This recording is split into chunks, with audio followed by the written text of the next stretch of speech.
Hello, friends. Welcome back to the Snoozy Scientist.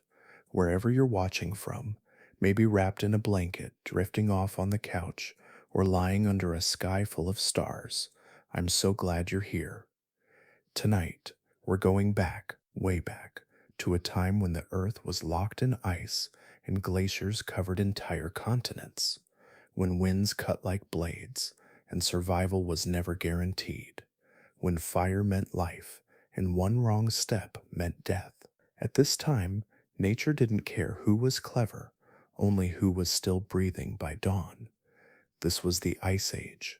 More than 20,000 years ago, the world was trapped in one of the coldest times in its history.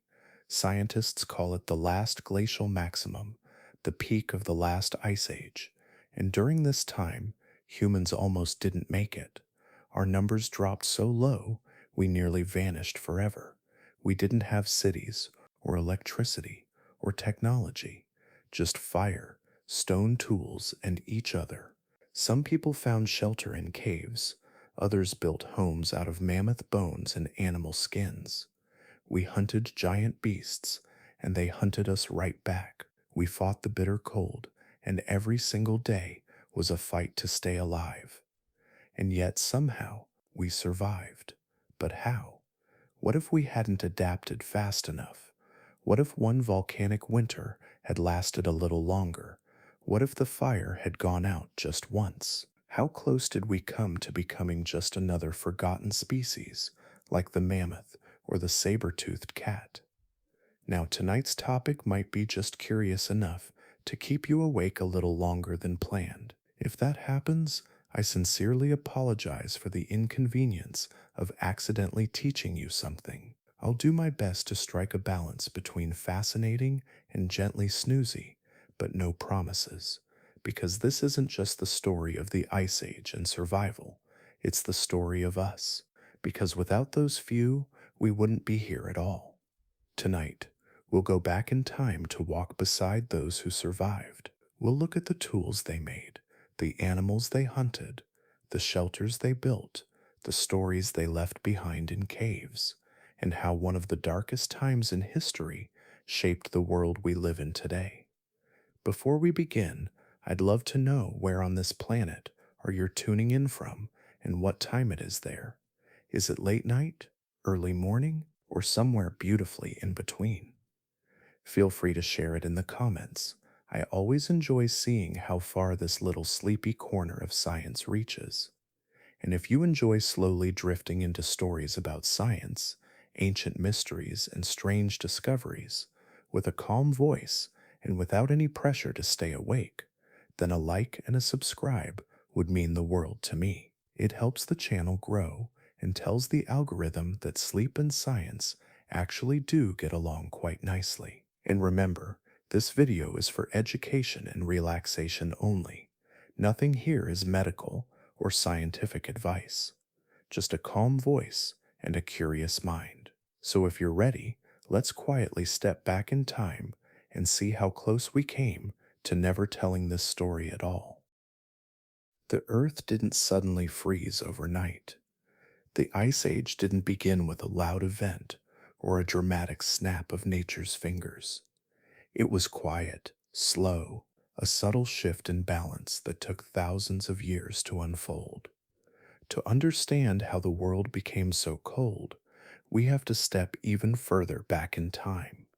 The Earth, as it turns out, has a rhythm, a gentle cosmic rhythm, governed not by clocks or calendars, but by the movements of the planet itself. Scientists call them Milankovitch cycles. They're not myths or theories, but real, measurable patterns in how our planet moves through space. You see, the Earth doesn't just spin in place. It wobbles, it tilts, it shifts its path around the sun. Very slightly, but over long stretches of time, those small changes add up. There are three parts to these cycles.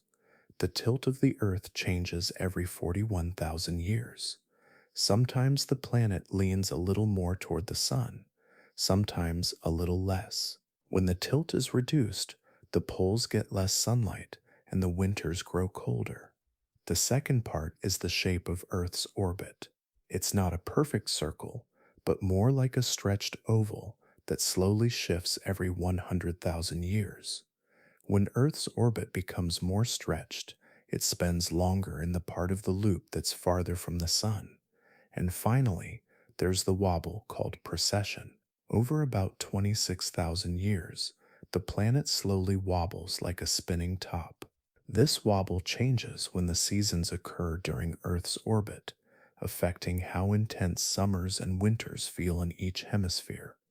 Each of these changes by itself might not seem like much, but when they overlap in just the right way, they can dramatically lower the amount of sunlight reaching certain parts of the Earth, especially the higher latitudes near the poles.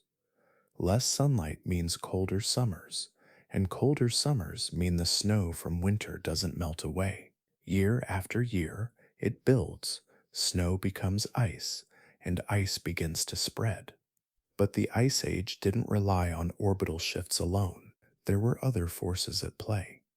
Some of them came suddenly, more like whispers of catastrophe than slow cosmic rhythms. Among them were volcanoes. All around the world, Earth's crust has cracks. Beneath it lies a churning sea of molten rock, and sometimes the pressure builds too much and the Earth erupts.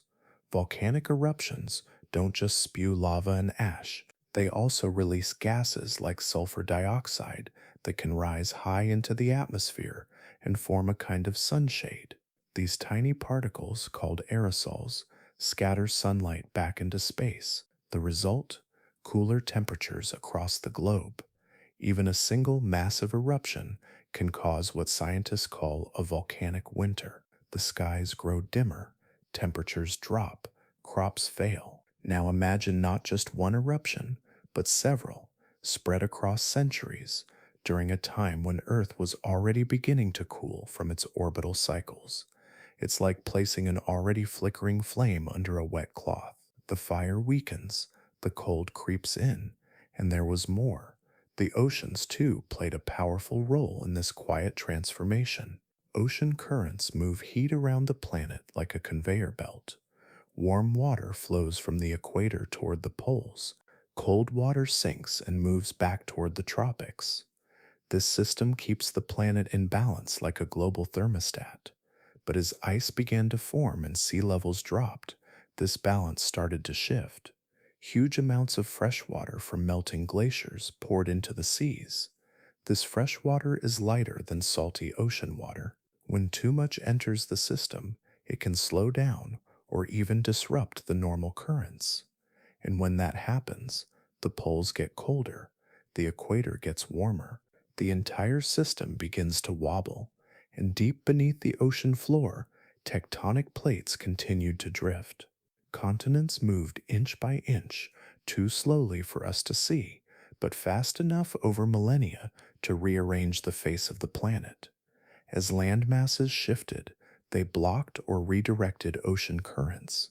New mountains formed, changing wind patterns, and as polar land moved farther north or south, it became even more vulnerable to ice buildup, locking the planet into a colder state. All of this, Earth's tilt, its orbit, its wobble, along with volcanic shade and ocean disruptions, combined like puzzle pieces. Each one added a little more cold, a little less sunlight, a little more ice, and the world, without ever realizing it, began to freeze. As the Earth continued its slow turn toward cold, the changes became harder to ignore. Snow that once melted each spring began to linger. Year after year, it piled higher. What began as thin, icy blankets eventually grew into vast frozen sheets. The snow compacted under its own weight, turning to hard ice, and then it started to move. These were the glaciers. Over time, they thickened to unimaginable depths. Some reached nearly 2 miles high, taller than the tallest buildings in the world today. These walls of ice spread slowly, but they were powerful. They didn't just sit quietly in place, they crept forward, inch by inch, grinding everything in their path. In North America, almost the entire northern half of the continent vanished beneath the ice. The same happened across Europe. Cities that now buzz with life, London, Berlin, Chicago, Toronto, were all crushed under a blanket of ancient white. Mountains wore helmets of frozen armor, forests disappeared, rivers were buried. The world began to look less like Earth and more like another planet. But the weight of the ice didn't just cover the land, it reshaped it. As the glaciers moved, they acted like giant bulldozers. They scraped and crushed the ground beneath them, carving deep valleys into the Earth's crust. Mountains that had stood for millions of years were reshaped, their peaks chipped, and their slopes smoothed. As the ice advanced, it dragged rocks the size of houses across the land. It ground soil into dust, and when it finally melted, it left behind massive scars, long grooves in the ground, strange rock piles, and deep bowls that would one day fill with water and become lakes. In some places, the ice carved narrow, steep walled inlets that stretched far inland. These became the fjords, the stunning sea filled valleys we see today in places like Norway and Alaska. In other areas, it gouged out flat plains or sculpted rolling hills. Much of the familiar landscape we now walk on was shaped in one way or another by the slow hand of ice, and while the land was changing, the oceans were shrinking. As more and more water became locked inside the glaciers, sea levels began to fall. Inch by inch, the shorelines crept outward. Eventually, the oceans dropped by over 400 feet, enough to completely expose areas of the seafloor that had been underwater for millions of years. Places that are now submerged became wide open plains.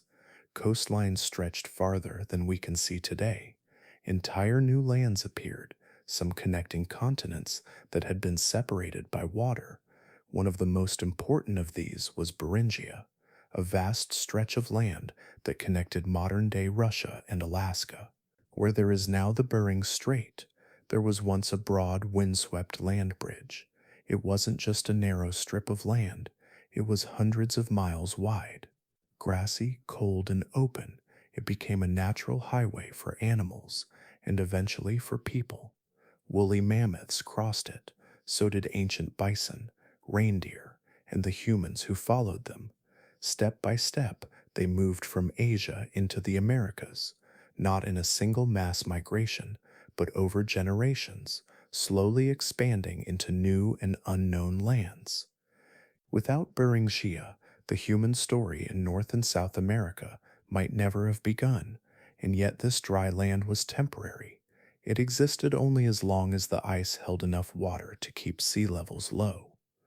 When the glaciers finally began to melt, many thousands of years later, Beringia vanished beneath the waves, leaving behind only legends and underwater traces. Even the rivers we know today were not always where they are now. As glaciers advanced and retreated, they forced water into new paths. Old rivers were blocked, and new ones were born. Some lakes were carved out entirely by glacial ice, while others filled the empty spaces left behind when the ice sheets collapsed. The Mississippi River, for example, likely changed course more than once because of glacial movement. The Great Lakes, those vast inland seas between Canada and the US, are direct remnants of glacial shaping. They were carved by ice, filled by meltwater, and still sit in the hollows left behind by ancient frozen giants. Beneath our feet today, the fingerprints of the Ice Age remain. You can see them in the shape of valleys, the curve of riverbeds, the smooth hills of farmland, and even the pattern of forests. The world didn't just get colder, it was physically transformed, and as the ice spread over the land and the oceans retreated, entire ecosystems shifted with it. Animals followed the cold, plants vanished from frozen soil, and humans, scattered and few, had to keep moving, adapting not only to the chill in the air, but to a planet that no longer looked the way it once did. As the world froze and the land changed, life didn't simply disappear. Instead, it adapted. In cold, harsh environments where food was scarce and winters were long, evolution began to shape creatures in new and extraordinary ways. Across the icy plains of the north, giants began to roam. They weren't mythical beasts or monsters, but very real animals, towering, shaggy, and built for survival. Today we call them megafauna, a term used for the massive creatures that lived during the Ice Age, and they were unlike anything most of us will ever see in our lifetimes. The most famous of them all was the woolly mammoth, covered in thick, layered fur and insulated by several inches of fat. The mammoth was perfectly suited for the cold. Its massive, curved tusks could reach up to 15 feet long and were used for defense, digging through snow, and even battling other mammoths during mating season. With ears smaller than today's elephants, mammoths could better hold in body heat, keeping them warm as they marched through wind and snow.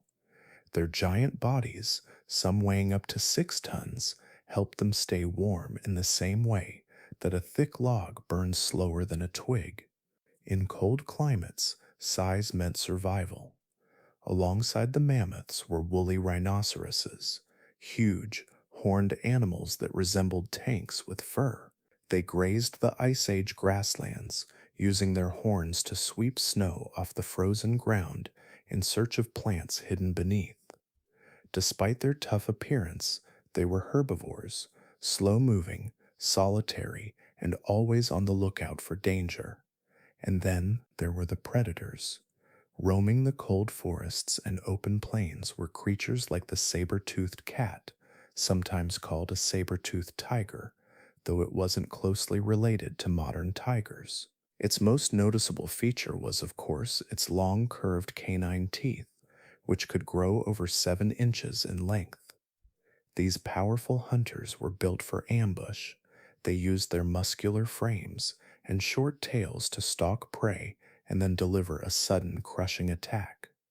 There were others too, animals that seemed more like dreams than reality. The giant ground sloth, for example, could grow as tall as a giraffe and weigh over 4,000 pounds. Unlike today's small, sleepy tree sloths, these Ice Age giants lived mostly on the ground, slowly wandering the ancient forests, using their long claws to pull down branches for food. Some of them were so massive that when they stood upright, they could strip entire trees bare. These megafauna weren't just impressive to look at, they played crucial roles in their ecosystems. Their movement helped shape the land. Mammoths and rhinos trampled pathways through snow and vegetation, which allowed smaller animals to follow behind. Their grazing patterns controlled plant growth and helped keep certain areas open for grasses to thrive. Their dung spread seeds, helping new plants take root across vast distances. Even in death, their bodies fed countless scavengers, from birds to wolves to tiny insects living beneath the snow. These animals were, in many ways, the landscape managers of the Ice Age. Without them, the balance of life on the frozen tundra would have looked very different. But nature is never still, and for all their size and strength, even these giants could not escape what was coming. As the world slowly shifted once again, the challenges grew harder to overcome. Temperatures rose and fell, ice advanced and retreated, habitats moved. Some of the grasses these animals depended on began to vanish as wetlands and forests took their place. The cold that once protected them began to soften, changing the world faster than they could adapt. And then there were the humans. Small in size but clever and determined, human hunters learned to track these massive animals. They followed the herds, they watched their behavior, they created tools designed to bring them down: stone-tipped spears, sharpened blades, coordinated group attacks. It wasn't always easy. Many hunts likely failed. But when they succeeded, the rewards were enormous: meat, bones for tools and shelter, hides for warmth. Over time, as more people spread into the mammoth's range, the pressure grew. A changing climate, a shrinking habitat, new predators with sharp minds instead of sharp teeth. These forces, all combined, slowly pushed the great Ice Age animals toward the edge. For tens of thousands of years, these giants had ruled the frozen earth, but one by one they began to disappear. Their story didn't end all at once. Some held on in small pockets, far from human reach. Others vanished quietly, leaving behind only bones, footprints, and frozen hair preserved in permafrost. Yet in their time, they shaped the world in lasting ways, and their presence, huge, silent, powerful, was something our ancestors lived alongside every day. Long before cities, before writing, before history had a name, there were people. Not many, and not in one place, just small, scattered groups of early humans moving through a world that was anything but welcoming. They came from warmer lands, from sunlit valleys and savannas, from forests where food was easier to find, and the cold was never deadly. But as time passed, they began to move, slowly, cautiously, and not always by choice. Some followed herds of animals, step by step, into unfamiliar territory. Others moved to escape drought or conflict, and some may have simply wandered, not knowing what lay ahead. Eventually, they reached the edge of the cold. It was not a line drawn in snow, but a slow deepening of winter. The trees thinned, the wind sharpened, the ground hardened, and the days grew shorter. This was the beginning of a new chapter, when Homo sapiens, modern humans, entered the frozen north. Unlike the animals built for this climate, humans had no fur to protect them, no claws or thick hides. Their bodies were made for movement and thinking, not for standing against a blizzard. So survival here required more than strength. It required adaptation, and that's exactly what they did. These early people began to make tailored clothing, not just hides thrown over the shoulders, but carefully sewn garments stitched with bone needles and sinew. They learned how to layer animal skins to trap warmth, and how to shape hoods, mittens, and boots to protect every part of the body. They used the thickest furs for the coldest days and softer hides for flexibility and comfort. They didn't just wear the animals they hunted, they turned them into armor against the cold. But even the best clothing could only do so much. To truly survive, they needed fire. Fire wasn't new to them, but in this world it became everything. It was warmth, of course, but also safety. In the darkness of endless winter, fire kept predators at bay. It was light when the sun barely rose. It cooked their food, dried their clothes, and boiled snow into drinkable water. More than that, fire was the center of their world. They gathered around it in circles, told stories, shared food, and sang. It became the beating heart of the group, something to be protected and passed along like knowledge. And around that fire, they created things that spoke of symbolic thinking, something unique to our species. Even in the harshest times, when survival was hard and the cold never ended, these early humans painted. They used natural pigments, charcoal, ochre, crushed minerals, and pressed them onto cave walls with their hands. They drew animals they hunted, and some they may have only imagined. They carved shapes into stone. They traced handprints in negative, like echoes of their own presence. These weren't just decorations, they were expressions of thought, memory, and perhaps even belief. They were signs that something deeper was happening inside the human mind, something no other animal seemed to do. These early people also shaped tools with incredible care. They crafted blades, scrapers, and spear points from stone, bone, and antler. They understood not just how to survive, but how to pass on what they learned.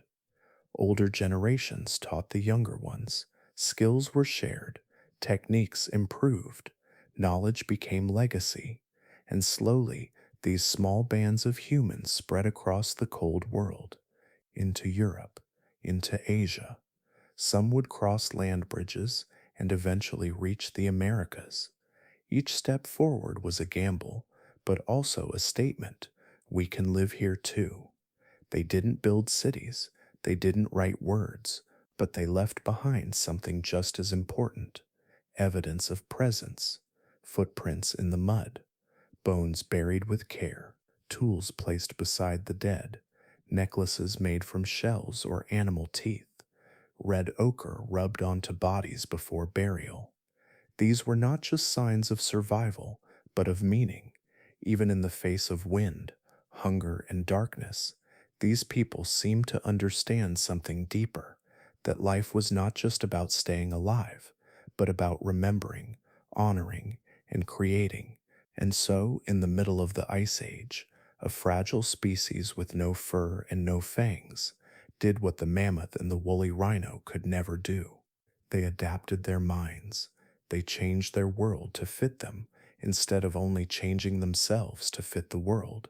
They were few, they were cold, but they were here. As modern humans spread into the cold lands of the north, they were not alone. The frozen forests and windswept valleys were already home to others, humans, yes, but not quite like us. They were called Neanderthals. Thicker boned and broader chested, Neanderthals had strong arms, powerful legs, and skulls shaped slightly differently from our own. Their faces were wide, with large noses that may have helped warm the icy air before it reached their lungs. They were shorter than Homo sapiens, but also sturdier, built to survive the brutal chill of Ice Age Europe. For hundreds of thousands of years, they lived and adapted in those frozen places. They hunted the same large animals, used fire, and crafted tools from stone. They likely wore animal hides, just as we did, and took shelter in caves. Some even buried their dead and may have left offerings behind. There's evidence they made simple jewelry, beads, pendants, and even used pigments, perhaps for decoration or ritual. They were not mindless or primitive.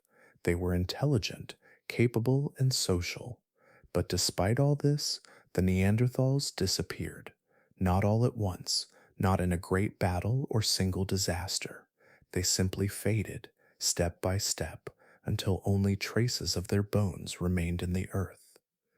And the question that scientists still ask today is why? At the same time, in a different part of the world, there was another branch of ancient humans. They were called the Denisovans. We don't know as much about them. They left behind almost no bones, just a few teeth and fragments, discovered deep inside a cave in Siberia. But what we do have tells an important story. Their DNA still lives on today, hidden inside many modern humans from Asia and the Pacific Islands, in people from places like Papua New Guinea and parts of Southeast Asia. A small percentage of their genes can be traced directly back to these mysterious humans. This means that our ancestors didn't just meet the Denisovans, they mixed with them. We don't know what the Denisovans looked like. We can't say what language they spoke or what beliefs they held, but we know they existed, and we know they were close enough to Homo sapiens to have children together. Their legacy didn't vanish completely, it flowed into us, in blood and bone. And so long ago, the world was filled with more than one kind of human. At least three types of people walked the earth during the Ice Age: Homo sapiens, Neanderthals, and Denisovans. They shared the land, they saw the same stars, they warmed themselves by the same kind of fire, and sometimes they crossed paths. But what happened when they did? That part of the story is still being pieced together. In some places, it's likely that there was conflict. Resources were limited, food was hard to find. Two different groups of hunters might have seen each other as threats. A confrontation over territory, or even a cave, could easily turn deadly. In other cases, there may have been cooperation, trade, shared hunting grounds, or exchanges of knowledge, perhaps even moments of peace between neighboring groups, watching from a distance, curious but not afraid. And then there were moments of intimacy. DNA tells us what bones cannot. Neanderthals and Denisovans both left a genetic mark on modern humans. That means interbreeding happened, not as a one time event, but over generations. Some scientists believe these relationships were rare. Others think they were more common than we once assumed. It's possible that these ancient encounters were a mix of all three: tension, curiosity, and eventually blending. But still, one question remains: why did Homo sapiens survive when the others didn't? Some researchers believe it came down to strategy and culture. Homo sapiens may have had better tools, not just sharper weapons, but more diverse ones: fishing hooks, needles, bows, and arrows. They may have had more flexible hunting methods and better social organization. Perhaps they were more skilled at building shelter, storing food, or sharing information through spoken language and symbols. They also formed larger groups. Neanderthals often lived in small, isolated communities, which made it harder to survive disease, hunger, or sudden loss. Our ancestors, by contrast, may have formed wider networks, allowing them to trade, learn, and adapt faster. It's not that Homo sapiens were better, but they may have been more adaptable, able to change quickly in a world that was always shifting, and so over time, the Neanderthals vanished. The Denisovans faded into memory, but they didn't disappear completely. Their DNA still whispers in many of us. We carry traces of their stories, stories that began long before history was written down. As humans step deeper into the Ice Age, with mammoths on the plains and glaciers creeping across the land, one thing became more important than almost anything else. Not weapons, not even food, but fire. It's easy to take fire for granted now. A click of a lighter, a twist of a stove knob, a flicker on a screen. But for our ancestors, fire wasn't just useful, it was life itself. Without it, they couldn't survive the cold. With it, they had a chance. The Ice Age was brutally cold. Temperatures dropped well below freezing and stayed there for weeks, even months. Snowstorms could last for days. Winds could burn skin raw. Nights stretched long and dark, especially near the poles. In this frozen world, a fire was not a luxury. It was the line between life and death. Fire gave warmth when the world tried to freeze the body from the inside out. It turned a cold cave into a safe shelter. It let people rest without shaking from the cold. When clothes alone weren't enough, it was the only thing that could truly push back the ice. But fire did more than warm the body. It lit up the darkness at a time when night could last up to 16 hours, and when the sun barely rose above the horizon. Fire offered light, a small flickering glow in the shadows, enough to see each other's faces, enough to carve tools, cook food, and feel just a little less alone. And food, yes, fire transformed that too. Before fire, meat had to be eaten raw. Hard roots were tough to chew. But with fire, humans could cook, soften, and unlock more calories from every bite. Fire made food safer, easier to digest, and tastier. It meant more energy with less effort, an important difference in a world where every calorie mattered. But what's even more remarkable is what fire did to the human spirit. The flame wasn't just practical, it was emotional. It became the heart of the tribe, a place where people gathered not just to warm their hands, but to connect. At night, after a day of hunting, foraging, or moving across the snow, people would sit around the fire. They would rest, talk, laugh maybe, cry sometimes. And over time, something more began to happen, something truly human. They began to tell stories. The flicker of flames on the cave wall made shadows dance. Shapes moved like living spirits, and into those shapes they poured meaning, stories of hunts, of ancestors, of gods, of animals that spoke, skies that opened, and fires that never went out. Around these flames, language grew stronger, memory stretched longer, culture began to form. The fire became a ritual space, a place for songs, for teaching children, for marking seasons or mourning the dead. It wasn't just warmth anymore, it was a source of identity, a shared center that helped bind people together. And that bond mattered, because Ice Age life wasn't easy. Food ran low, storms rolled in, predators lurked, fires sometimes died. But people who gathered together around a flame were more likely to survive than those who faced the cold alone. In this way, fire didn't just warm the body, it strengthened the group. Keeping fire going, however, was not always simple. In the Ice Age, fuel wasn't guaranteed. Trees were sparse in many regions. Dried grass, animal dung, or carefully stored kindling became valuable resources. People learned to protect their flames, shielding them from wind and snow. Sometimes, fires were carried from one place to another, hot embers wrapped in bark or moss, gently cradled across long journeys. Those who knew how to start fire were deeply respected, rubbing sticks together, striking flint against stone, catching the first spark on a bed of dry fibers. It wasn't magic, but it must have felt like it. Watching that first flicker glow to life meant hope. Mastering fire meant mastering time. It meant humans could sleep at night without fear of freezing. It meant they could cook and talk even after the sun disappeared. It meant babies could be born in warmth, elders could stay alive through long winters, and ideas could be passed down from one generation to the next. It also meant light in a world that often felt endless in its darkness. Some of the most incredible cave paintings ever found, like those deep in Lascaux and Chauvet, were made in rooms far from any natural light. The only way in was through the dancing glow of a torch. Someone had to carry fire through tight, dark tunnels just to bring those walls to life with animals, shapes, and symbols. That tells us something. It tells us they didn't just use fire, they honored it. In many ways, fire was the first true tool of culture. It was not just something we made, it was something that made us.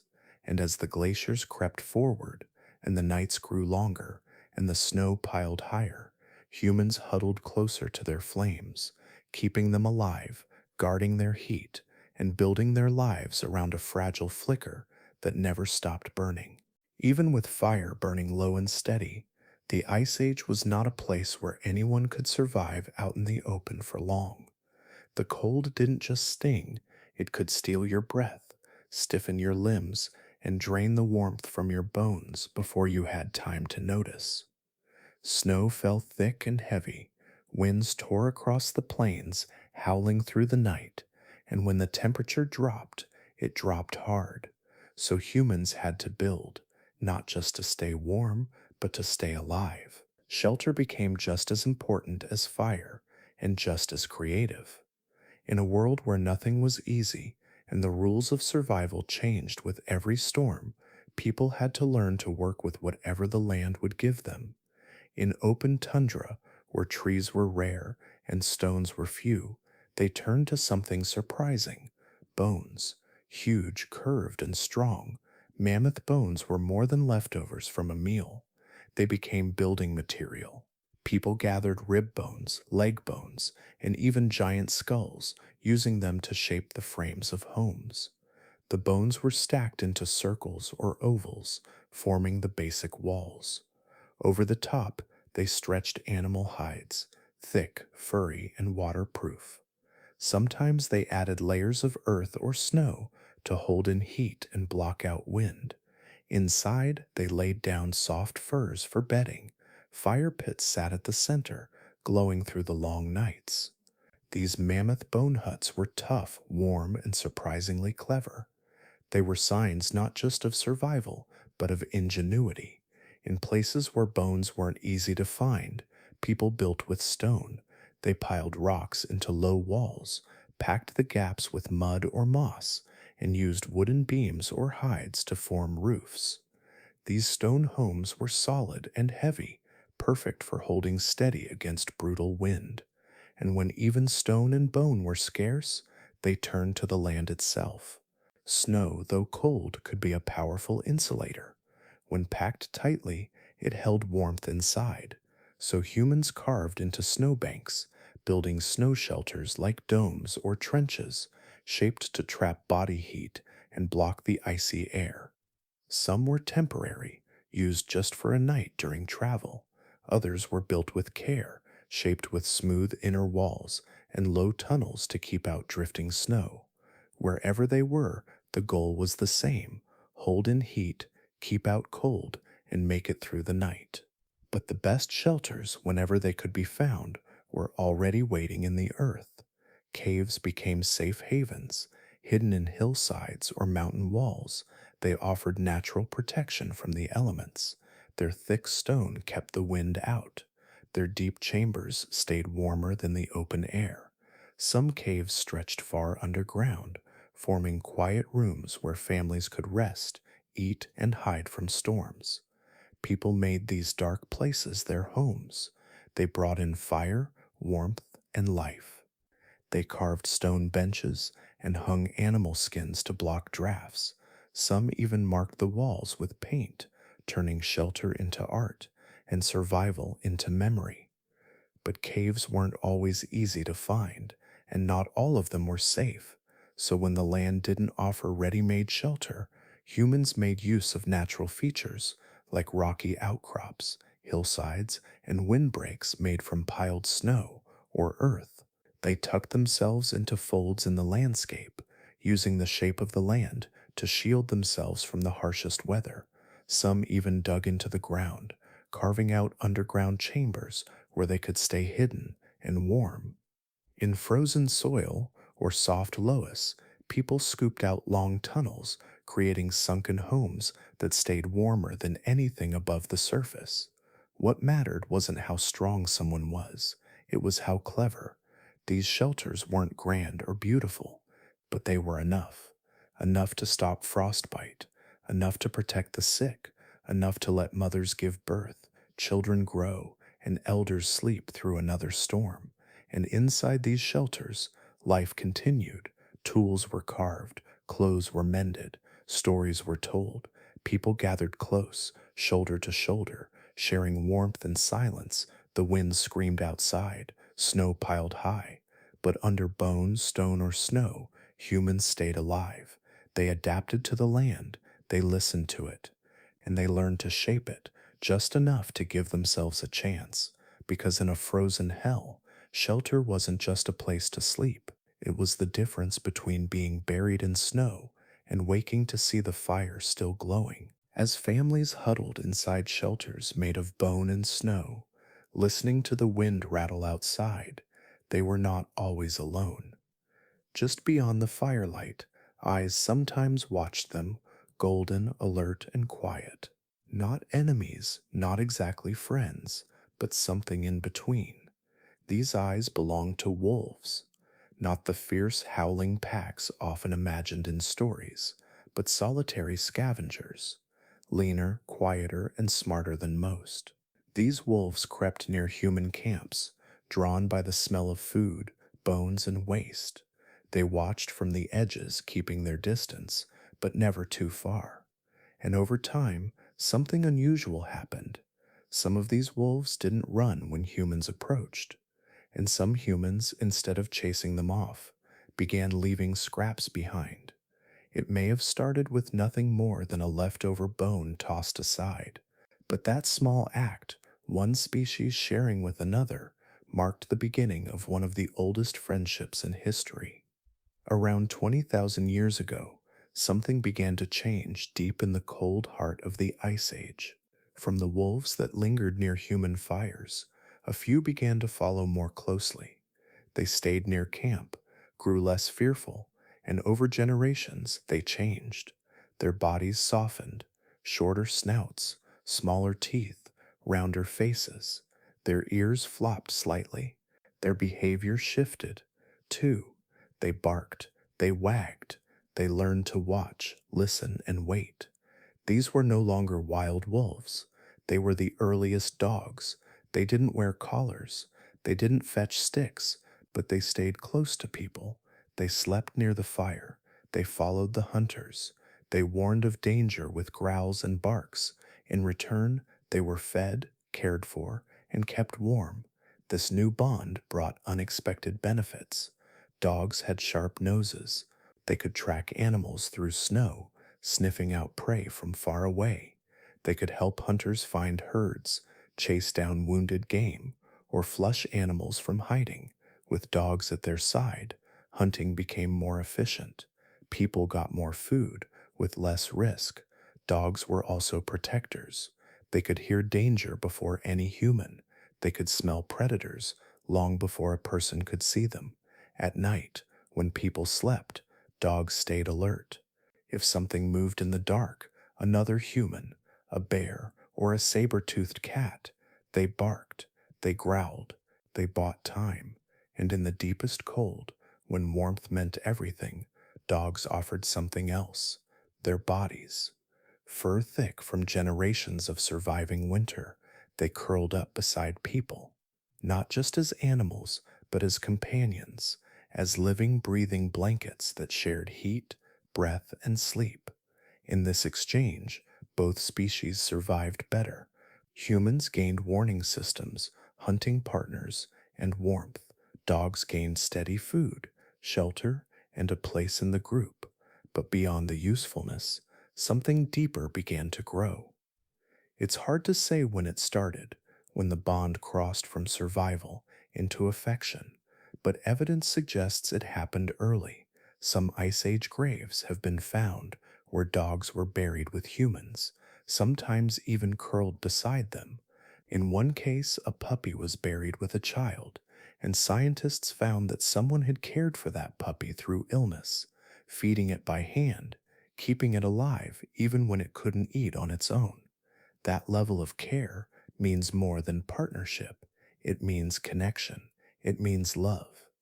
This was the beginning of coevolution, where two species don't just live together, but grow together, shaping each other over time. Humans influenced dogs, choosing the friendlier ones, feeding the loyal ones, raising the pups that stayed close. But dogs influenced humans too. They changed how people hunted, traveled, and even thought about companionship.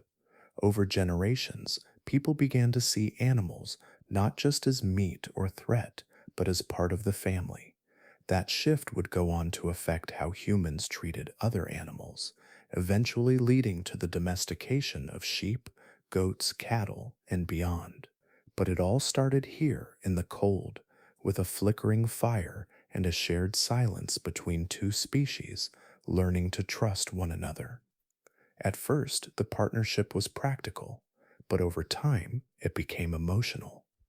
Dogs weren't just tools, they were friends. They listened without speaking, they watched without judgment.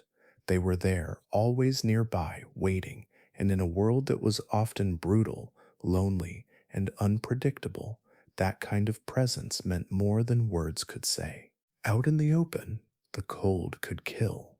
But humans had something that gave them a quiet advantage, not thicker skin, not sharper claws, but the ability to make things with purpose. The Ice Age didn't just demand strength, it demanded invention. And from frozen valleys to windswept plains, people answered with tools. These tools weren't just random rocks or sticks, they were carefully shaped, improved over generations, and passed down from hand to hand. In a world where one mistake could mean the end, every tool mattered. At the center of it all was the spear, but not just any spear. These were weapons that had been improved with a clever add-on known as the atlatl, or spear thrower. It was simple, but powerful, a carved stick with a hooked end that acted like an extension of the arm. By using it, hunters could throw spears farther and faster with more force and precision. That extra power made the difference between a missed shot and a meal. And when the prey was something as massive as a mammoth or woolly rhino, getting the first strike right really mattered. The tips of these spears were often made of flint, a sharp, glassy stone that could be chipped down to a fine edge. Flint wasn't easy to shape. It took patience and skill to strike it just right, to break it into long, thin blades or pointed heads without cracking it in the wrong place. But once shaped, it could cut through thick hide and sinew. A sharp flint blade could skin an animal, slice meat, or carve wood and bone. Some were as sharp as modern surgical tools. These blades were often set into wooden handles, bound tightly with sinew, tendon from animals, or glued with sticky tree resin. For hunting in water or along frozen coasts and rivers, people developed bone harpoons, long, slender tools carved from reindeer antler, whalebone, or mammoth ivory. These were designed to pierce and hold onto slippery prey like seals or fish. Some even had barbed points or toggling heads that turned sideways inside the animal, making escape nearly impossible. But tools weren't only for hunting. In the Ice Age, staying warm was a full-time job. That meant not just using animal hides, but turning them into tailored clothing, sewn together piece by piece with care. This required more than just scraps of fur. It took tools like bone needles, smoothed and pierced with tiny holes, and strong thread made from animal sinew. With these, people made parkas, hoods, boots, and mittens, layered and fitted for better insulation. In places where the cold was cruelest, they even stuffed their clothing with soft grass or down feathers for added warmth. The designs were not simple rags. They were thought out, tested by the wind, and improved over time. Even the soles of boots were crafted carefully, sometimes double layered or padded with fur to help walk across snow and ice without freezing or slipping. Beyond clothing, tools also helped with everyday life. Stone scrapers cleaned hides, awls poked holes, mortars crushed nuts and seeds, hammers broke bones open for the rich, fatty marrow inside. Slabs of rock were used to flatten or dry meat, and antlers were shaped into hooks, needles, or pressure flakers for shaping other tools. Each of these objects, no matter how small, played a part in survival, but they also represented something more. They showed thought, the ability to look at a problem and create a solution from nothing but what the land provided. They showed memory, techniques passed on from older hands to younger ones, refined with each generation. And they showed creativity, because sometimes the tools weren't just useful, they were beautiful. Some spear points had patterns etched into them. Some bone needles were carved with lines or symbols. Even the handles of knives were smoothed or decorated. These touches weren't necessary for function, but they revealed a human need for meaning, even in the middle of struggle. And so humans became not just survivors, but engineers of the cold. They turned their environment into a workshop. They looked at stones and saw blades, looked at bones and saw tools, looked at skin and saw something to wrap around their children. In a world that offered no comfort freely, they built their own, one tool at a time. The tools they crafted, spear throwers, flint blades, bone harpoons, had a purpose, and that purpose was simple: to feed the group. Food in the Ice Age was never a guarantee. It couldn't be picked from a shelf or grown in neat rows. It had to be hunted, gathered, or found, often in the most difficult conditions imaginable. And more than anything else, survival depended on meat. Not small animals, not birds or fish, though those were eaten too when available. But the real prize was the megafauna: mammoths, woolly rhinos, giant bison, reindeer, massive creatures thick with meat, fat, and energy. One successful hunt could feed a family or even a small community for days. The meat was cooked over open flames or dried for later. Fat, even more than meat, was prized. In a freezing climate, fat was the body's best fuel. It burned slowly, warmed from within, and gave long lasting energy.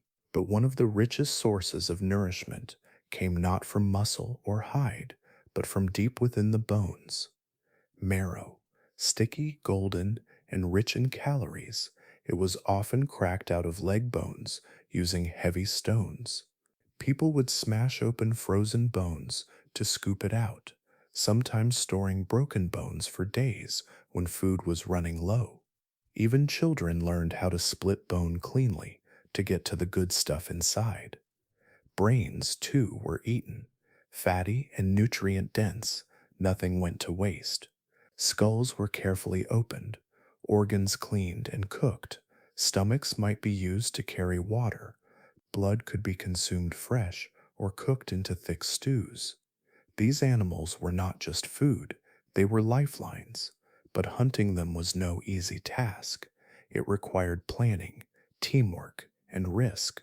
Hunters might follow a herd for days, waiting for the right moment. Some tried to drive animals toward cliffs, others set traps, used fire to steer herds, or waited patiently in snow covered blinds. When the kill came, it came with danger. One wrong move, and a hunter could be gored, trampled, or lost to the cold. When the kill succeeded, the mood was part relief, part celebration. Fires were lit, meat was carved, tools were sharpened, and bones cracked open. But somewhere in the background, there was also silence, a sense of respect, because with every life taken, there was an understanding. This wasn't sport, it was survival. And survival always came at a cost. Still, the land couldn't provide big game every day, and not every hunt ended in success. So in warmer seasons, when the snow softened and the ice pulled back, humans turned to the plants around them. They dug for roots hidden deep in the earth. Starchy and tough, they had to be cooked or pounded to be digestible. But they filled empty stomachs and kept people going when meat was scarce. Berries were gathered by hand, blue, black, red, eaten fresh when ripe or dried, and stored in animal hides. They brought bursts of flavor and sugar to a diet often heavy and plain. Some berries also had medicinal uses, soothing sore throats, calming fevers. Nuts were cracked open with rocks. Seeds were chewed or ground into pastes. Leaves, bark, even certain types of moss were tested for their usefulness. Over generations, knowledge of which plants were safe, which were bitter, and which were deadly became part of oral tradition, passed on from parent to child in quiet firelit whispers. But even with careful planning and skilled foraging, there were still times of hunger. Sometimes the animals moved on too quickly. Sometimes the cold stayed longer than expected. Sometimes a hunt failed and another failed, and food stores ran low. In those moments, people shared what they had. Elders ate last. Children were given the warmest broth. Stories tell of people going without, choosing to sleep through hunger so that others could eat. And yet, despite this caution, there is evidence that over time, hunting too much may have brought long-term consequences. As the centuries passed and populations grew, the pressure on megafauna increased. More hunters meant more kills. Species that had once roamed freely began to disappear from certain regions. The balance between humans and animals shifted. Some scientists believe overhunting played a role in the extinction of mammoths and other large animals. Others point to climate change. But the truth may lie somewhere in between. What's clear is that ancient humans were beginning to feel the moral weight of their choices. Some cave paintings show animals not just as prey, but as sacred larger than life, surrounded by symbols. This could have been a form of ritual, or a sign of guilt, or a way of honoring the creatures that kept them alive. And so, every meal in the Ice Age came with meaning. A full belly was never taken for granted. A bone cleaned of marrow was not just waste, it was gratitude, shaped in action. A bite of fat around a fire was more than comfort, it was survival, carried one day further. When food was scarce and the winds never stopped, survival was the only thing on most people's minds. Every day brought the same questions. Where will we find food? Will the fire last the night? Can we keep the children warm? And yet, even in this frozen world, where life was a constant fight against cold, hunger, and fear, humans still made time for something else. They made art, not for trade, not for shelter, but for reasons we still don't fully understand. In the deepest dark, surrounded by ice, they painted, carved, shaped, and imagined. And they did it underground, in caves hidden beneath hills and valleys, where sunlight never reached. Our ancestors brought color and light. They lit small torches or stone lamps filled with animal fat. They used flames to guide their way through twisting tunnels, sometimes crawling for hours just to reach the inner chambers.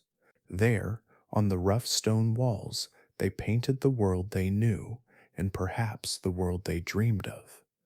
The caves at Lascaux, Chauvet, and Altamira still hold those images today, silent, untouched, preserved by time and darkness. In Lascaux, found in southwestern France, walls are filled with hundreds of animals: horses, bison, deer, and bulls. Some are painted in full motion, their legs bent as if running. Others are still, outlined in soft lines of red, black, and yellow. The artists used natural pigments made from ground minerals, charcoal, and ochre, mixed with fat or spit. They applied it with their fingers, brushes made from animal hair, or even hollow bones used like air brushes to blow paint onto the stone. In Chauvet, a much older cave, the walls show lions stalking prey, rhinos butting heads, and bears lumbering through the cold. The skill is astonishing: shading, perspective, movement, all created by people with no formal tools, just memory, imagination, and flickering firelight. Altamira in Spain reveals another side: soft, curving bison painted on ceilings. Their bodies are full and powerful, their shapes outlined with careful attention to detail. The ceilings are low, meaning the artists would have had to lie on their backs for hours to complete the work. But why? Why make art in such hidden places? Some believe these paintings were part of rituals meant to bring luck in hunting or to honor the spirits of the animals they depended on. Others think the caves were sacred spaces, like temples carved by hand, where people came not to survive, but to remember or dream. Whatever the reason, the message is clear. Even in the harshest of times, humans needed more than just food. They needed meaning, and art wasn't limited to the walls of caves. In pockets of land across Ice Age Europe, small figurines have been found, carefully carved from stone, ivory, or bone. The most famous is the Venus of Willendorf. She's only about 4 inches tall. Her body is round and full, with wide hips, large breasts, and no face. She was carved over 25,000 years ago and may have been a symbol of fertility, motherhood, or survival. Many similar figures have been discovered, some more detailed, some more abstract. Some were carried, others buried. They may have been offerings, charms, or objects of personal significance. What they shared was a focus on the body, especially the female body, as a source of life, warmth, and continuity. In a world where death was always near, these small figures might have offered comfort or hope. They reminded people that life could begin again, that warmth could return, that survival was not just about the present moment, but also about what came next. And there was music too. Simple flutes carved from bird bones or mammoth ivory, have been found near campsites and cave entrances. They have holes shaped carefully to play different notes. Someone long ago blew breath through them and made songs. Maybe they were lullabies, or calls to the spirits, or just melodies to pass a long night. But whatever they were, they showed that humans didn't just think with their hands, they felt with their hearts. Even in the dark, even when the cold pressed in from all sides, people looked inward and created beauty. Not because they had to, but because they couldn't help it. Art gave shape to fear, it gave voice to memory, it gave color to a colorless world. And while the fires warmed the body, these quiet acts of creativity kept something else alive, the spirit of being human. As people painted deep inside caves and carved small figurines of life and hope, others were on the move. The Ice Age did not hold everyone in one place. Some followed the herds, others sought new shelter, new hunting grounds, or simply wandered in search of a better place to survive. And the earth, shaped by ice and cold, slowly revealed a path. When glaciers locked more and more water into thick frozen sheets, sea levels dropped, not by a few feet, but by hundreds. Oceans shrank, coastlines stretched outward, and hidden beneath the waves, new land appeared. One of the most important of these places was what we now call the Bering Land Bridge. It wasn't a bridge in the way we think of today. No ropes, no planks, no carved stones. It was a wide stretch of exposed ground, cold and dry, reaching from Siberia to Alaska, a vast treeless plain, open and endless. For thousands of years, this land connected Asia to North America, and through it, humans crossed into a new world. They didn't do it in a single wave or sudden rush. Migration was slow, sometimes taking generations. A group might move only a few miles in a lifetime. Others may have settled for a while, raising children, hunting reindeer, or following mammoths across the frozen grasslands. But eventually, people made it into the Americas. Some settled in Alaska and parts of western Canada. Others pushed farther south, across valleys and ice-free corridors. And over time, they spread into forests, plains, deserts, and mountains, places untouched by human feet until then. The Bering Land Bridge wasn't just a path, it was a turning point. As people crossed and spread out, they entered environments very different from what they'd known before. The cold still clung to the north, but as they moved south, they found warmer climates, new animals, and unfamiliar plants. Over time, new cultures formed, shaped by the landscapes around them. Some groups learned to hunt giant sloths and mastodons. Others fished in coastal waters, dug roots from dry earth, or followed bison across wide open plains. And as the ice melted and the seas slowly rose again, the land bridge vanished. It wasn't sudden, but it was final. Water returned to fill the gap.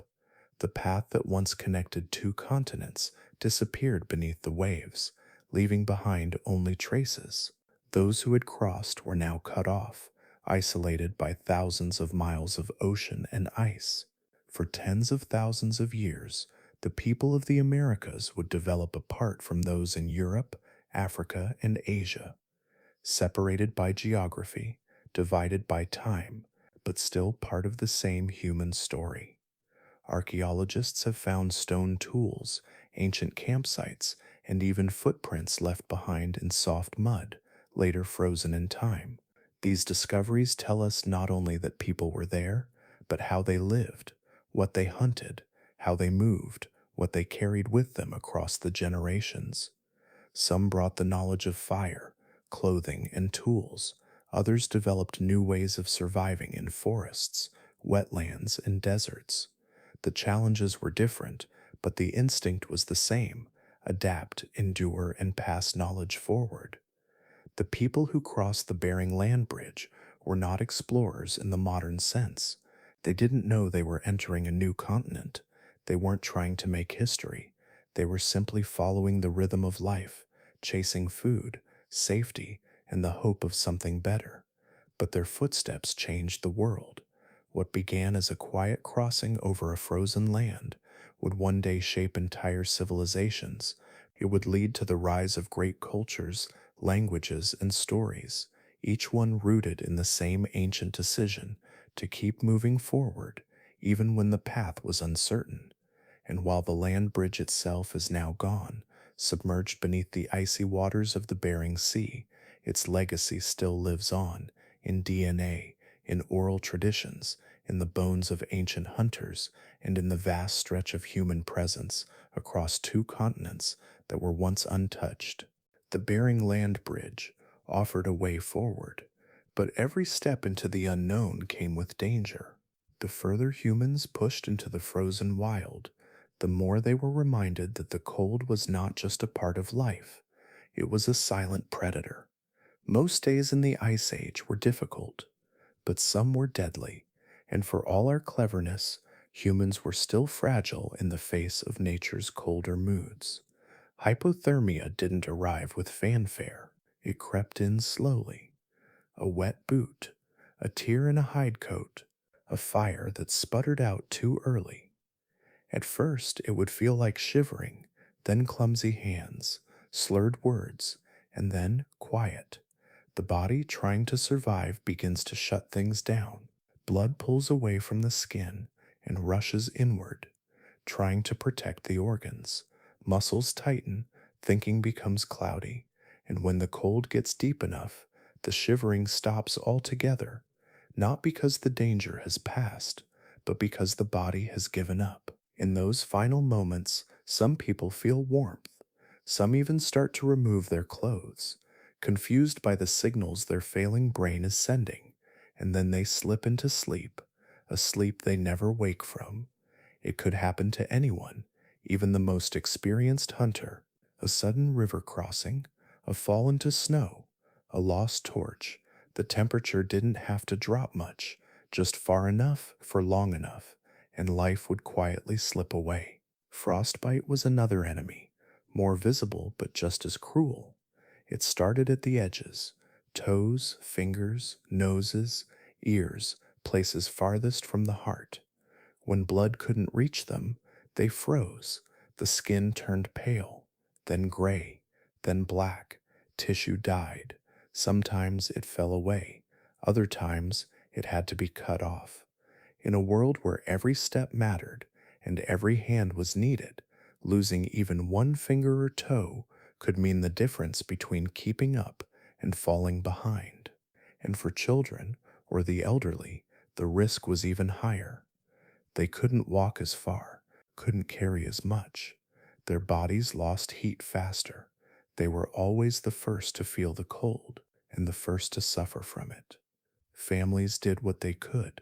They shared body heat, wrapped each other in hides, slept close, but even then, it wasn't always enough.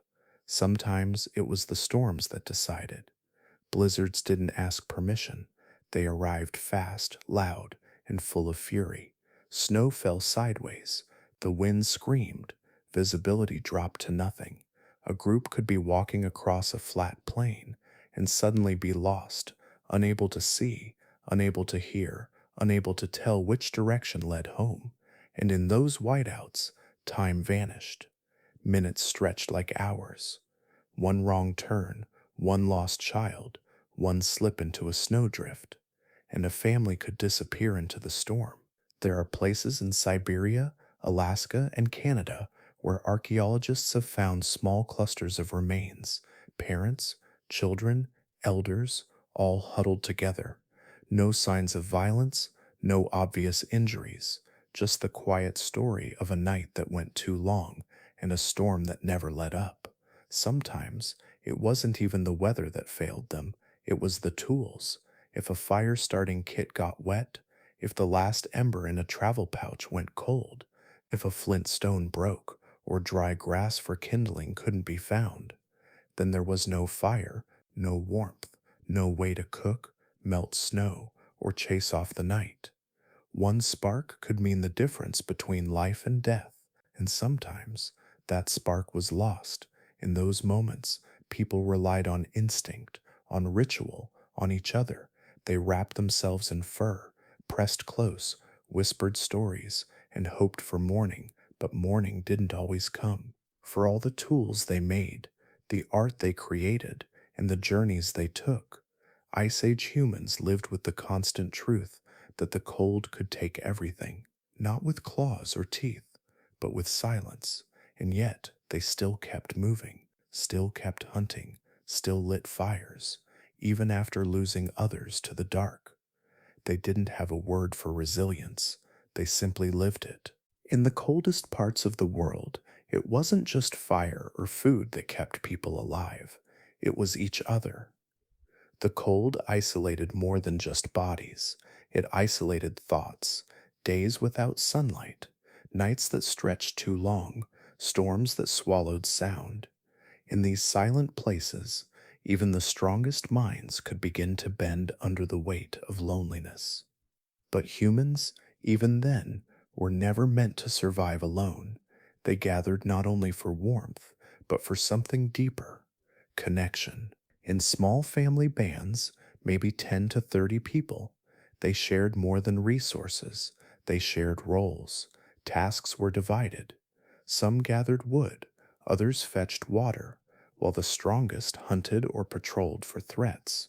But no one was left behind. If one person fell ill or injured a foot, others slowed their pace or found ways to carry them. When food was scarce, the portions were shared, often with the weakest or youngest getting the best parts. This idea to care for those who could not yet or could no longer contribute wasn't just kindness, it was strategy. A child might be a burden one season, but in a few years, that same child might be the reason the family eats. An elder might walk slower, but carried knowledge: where to find edible plants, how to track animals through snow, how to spot signs of a coming storm, so they made room for everyone. Raising children wasn't the job of a single parent. In many Ice Age groups, it was the whole camp. Grandparents, aunts, older siblings, everyone had a role. Babies were passed from warm arms to warm arms. Toddlers were taught early to stay near the fire, to hold tightly to fur wraps, to copy what they saw. These shared responsibilities created bonds stronger than blood. And when life ended, as it often did far too soon, people still came together. Burials from the Ice Age show care. Graves were dug, bodies positioned gently. Sometimes red ochre was sprinkled across the bones, a symbol of life or blood. In some sites, small tools, beads, or carved figurines were placed beside the dead, objects that had no use for the deceased, but meant something to the living. In one cave, the body of a young child was found surrounded by ivory beads, thousands of them, each one carved by hand. It would have taken hundreds of hours to make. Whoever did it wasn't thinking of survival, they were thinking of memory, of love, of honoring someone too young to survive the cold. This was empathy, carved into stone, and it wasn't rare. In another site, two bodies, one adult, one child, were buried holding hands. Their heads were turned toward each other, as if caught mid-whisper. Even in a world where death was constant, people paused. They made time to mourn. They made space for grief, and somehow that gave them the strength to go on. While some creatures adapted with teeth or fur, humans adapted with community. They didn't just huddle together, they organized, cooperated, and trusted one another. Disagreements likely happened, but survival demanded peace. A fight could mean a wound could mean infection, and in a place where even a fever could kill, anger was simply too expensive. So they learned to forgive, they learned to share, they learned that cooperation was more powerful than competition. And this mindset wove itself into everything: into hunting strategies, into child rearing, into rituals passed down through whispers and song, even the art on cave walls, the handprints, the animals, the dances of red and black pigment, wasn't made for one person. It was made for the group, a way to remember, a way to teach, a way to say, we were here, we are still here. And now, thousands of years later, we are the echoes of those bonds. We are here because someone long ago chose to hold another's hand instead of taking more for themselves, because they shared the last piece of meat, because they made room by the fire, because they sang lullabies into the cold wind and refused to let silence win. As the ice age stretched on, the cold deepened, not just seasonally, not just in passing storms, but across the globe in a way the Earth hadn't experienced in nearly 2 million years. Between 26,000 and 19,000 years ago, the world entered its coldest phase, known as the last glacial maximum. During this time, the chill wasn't just outside the door, it was everywhere. Vast sheets of ice stretched over what is now Canada, the northern US, Scandinavia, Britain, and much of Central Europe. These glaciers weren't small either. Some stood 2 miles high, so heavy that they crushed the land beneath them. And where there wasn't ice, there was frozen wind, scouring across the open plains like knives. Even deserts turned to frost-covered wastelands. The sun still rose, but it offered little warmth, and when it set, the cold came alive. In this age of deep freeze, much of the northern world became uninhabitable. Temperatures dropped so low that even brief exposure could steal a life. What had once been hunting grounds, forests, or grasslands became seas of white and silence. For humans, the challenge wasn't just surviving the winter, it was surviving the century. So they moved southward desperately. But the planet didn't offer many options. The rising glaciers didn't just chill the land, they lowered the sea. So much water became trapped in the ice sheets that sea levels fell by nearly 400 feet. This exposed whole new landscapes, land bridges like Beringia between Russia and Alaska, and wide stretches of land between islands and mainlands. But the trade-off was brutal. Oceans receded, weather patterns shifted, and rain became rare in places where it was once reliable. In this transformed world, only a few small regions remained safe enough for long-term life. These were called refugia, hidden pockets of warmth, often nestled in southern Europe, coastal Asia, and isolated valleys. They weren't cozy, but they weren't dead. That made all the difference. In these places, humanity made a stand, but it wasn't a large stand. Scientists believe that during the worst of the glacial maximum, the human population dropped to one of the lowest points in history. Maybe as few as 10 or 20,000 people scattered across continents, barely hanging on. It's what researchers call a genetic bottleneck, a moment in time when nearly everything could have ended, when the future of our entire species came down to a few isolated groups, families surviving in caves, tribes clinging to life near rivers that hadn't frozen solid, small clusters of people who knew nothing of the others, still out there and had no way to reach them. They likely didn't think of themselves as saving the species, they were just trying to live another day. But in those refuges huddled around fires, wrapped in furs, sharpening tools from bone and stone, something else began to form. Not just survival, but the shaping of the humans we would become. Language may have grown richer, rituals more meaningful. Every child born and kept alive was a precious victory. Every shared memory, every story passed down carried more weight. And as those groups grew, slowly, they began to shape their tiny corners of the world. They carved art into stone walls. They made needles and thread from sinew and ivory. They domesticated wolves, turning them into dogs. They buried their dead with care and watched the stars even when the sky barely cleared. The world was at its coldest. The night seemed endless, but in the smallest fires the future flickered. When glaciers stretched as far as the eye could see, and storms screamed through valleys with no warning, it was not strength that saved us, but adaptation. Those who endured this time were not the strongest, nor the most brutal. They were the ones who could change, who could cooperate, who could build trust and share shelter, who knew when to move and when to stay. And while most of the earth had gone silent under layers of ice, these scattered, determined groups whispered forward the survival of our kind. Eventually, the ice would retreat, but not yet, for now the planet remained locked in its coldest grip. A fragile heartbeat echoed in the scattered warmth of hidden valleys, and in those thin threads of survival, the story of humanity continued, quiet, small, but unbroken. Even as the glaciers slowly began their long retreat, they didn't leave the earth empty handed. They left behind clues, tiny messages sealed in frost and stone, waiting patiently for tens of thousands of years to be found. These clues wouldn't be uncovered until long after the last ice age had passed, but once they were, they began to whisper forgotten truths about the world that once was.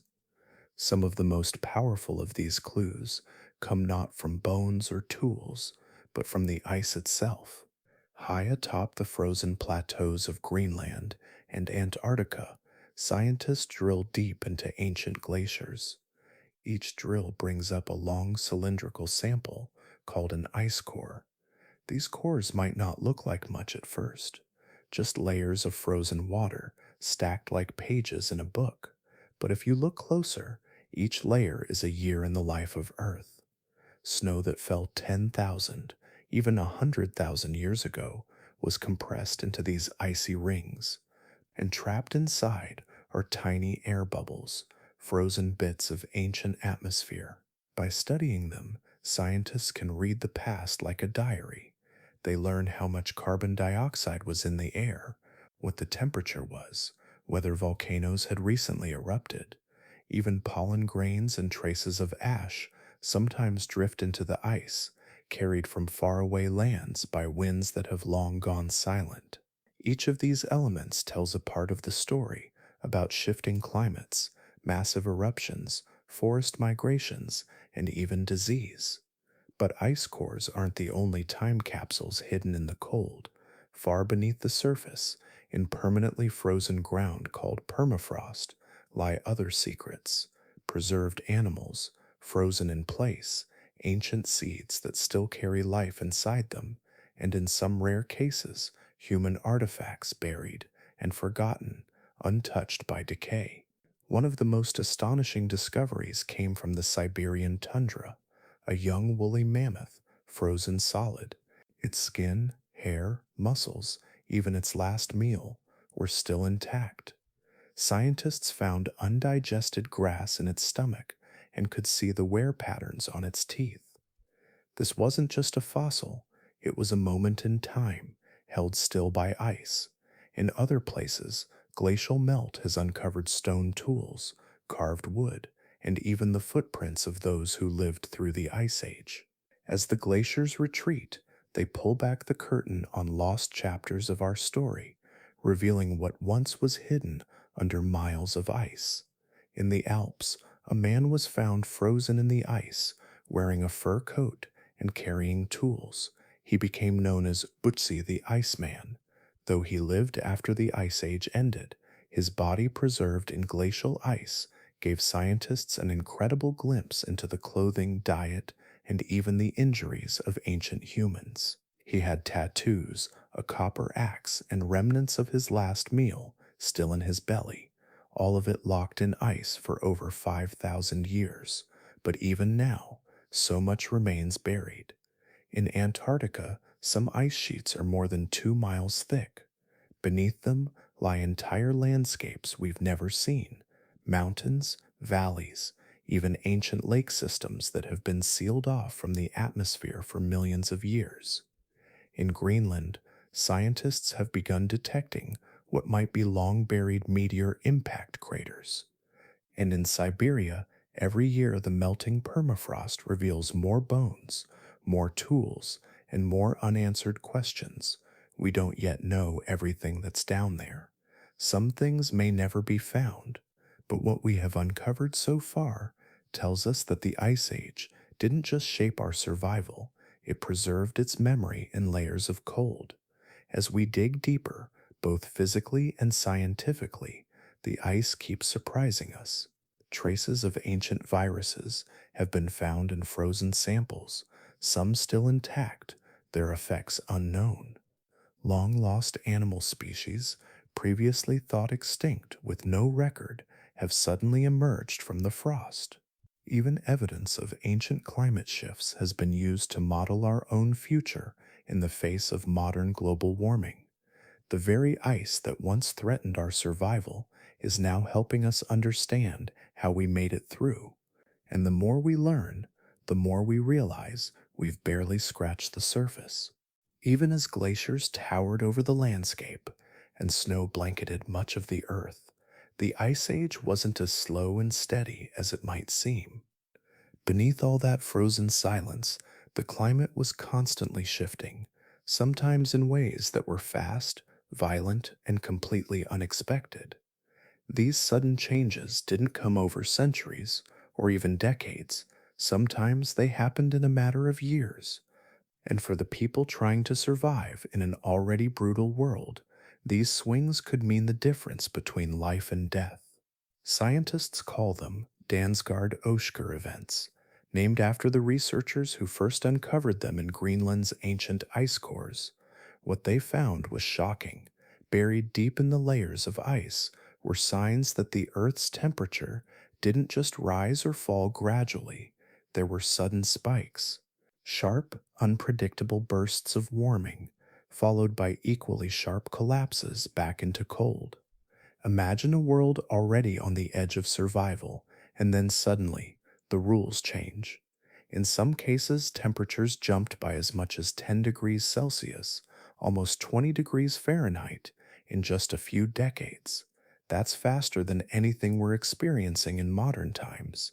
One moment, a group of hunter gatherers might be tracking reindeer across frozen ground, and a few years later, the same land could be covered in slushy marshland or dense forest, forcing them to move or starve. These climate jolts didn't just change the weather, they scrambled entire ecosystems. Plants that had taken centuries to root would vanish almost overnight. Rivers changed course, lakes dried up or overflowed. Animals that once followed predictable migration patterns became erratic or disappeared altogether. Mammoths wandered into unfamiliar territories. Predators clashed more often.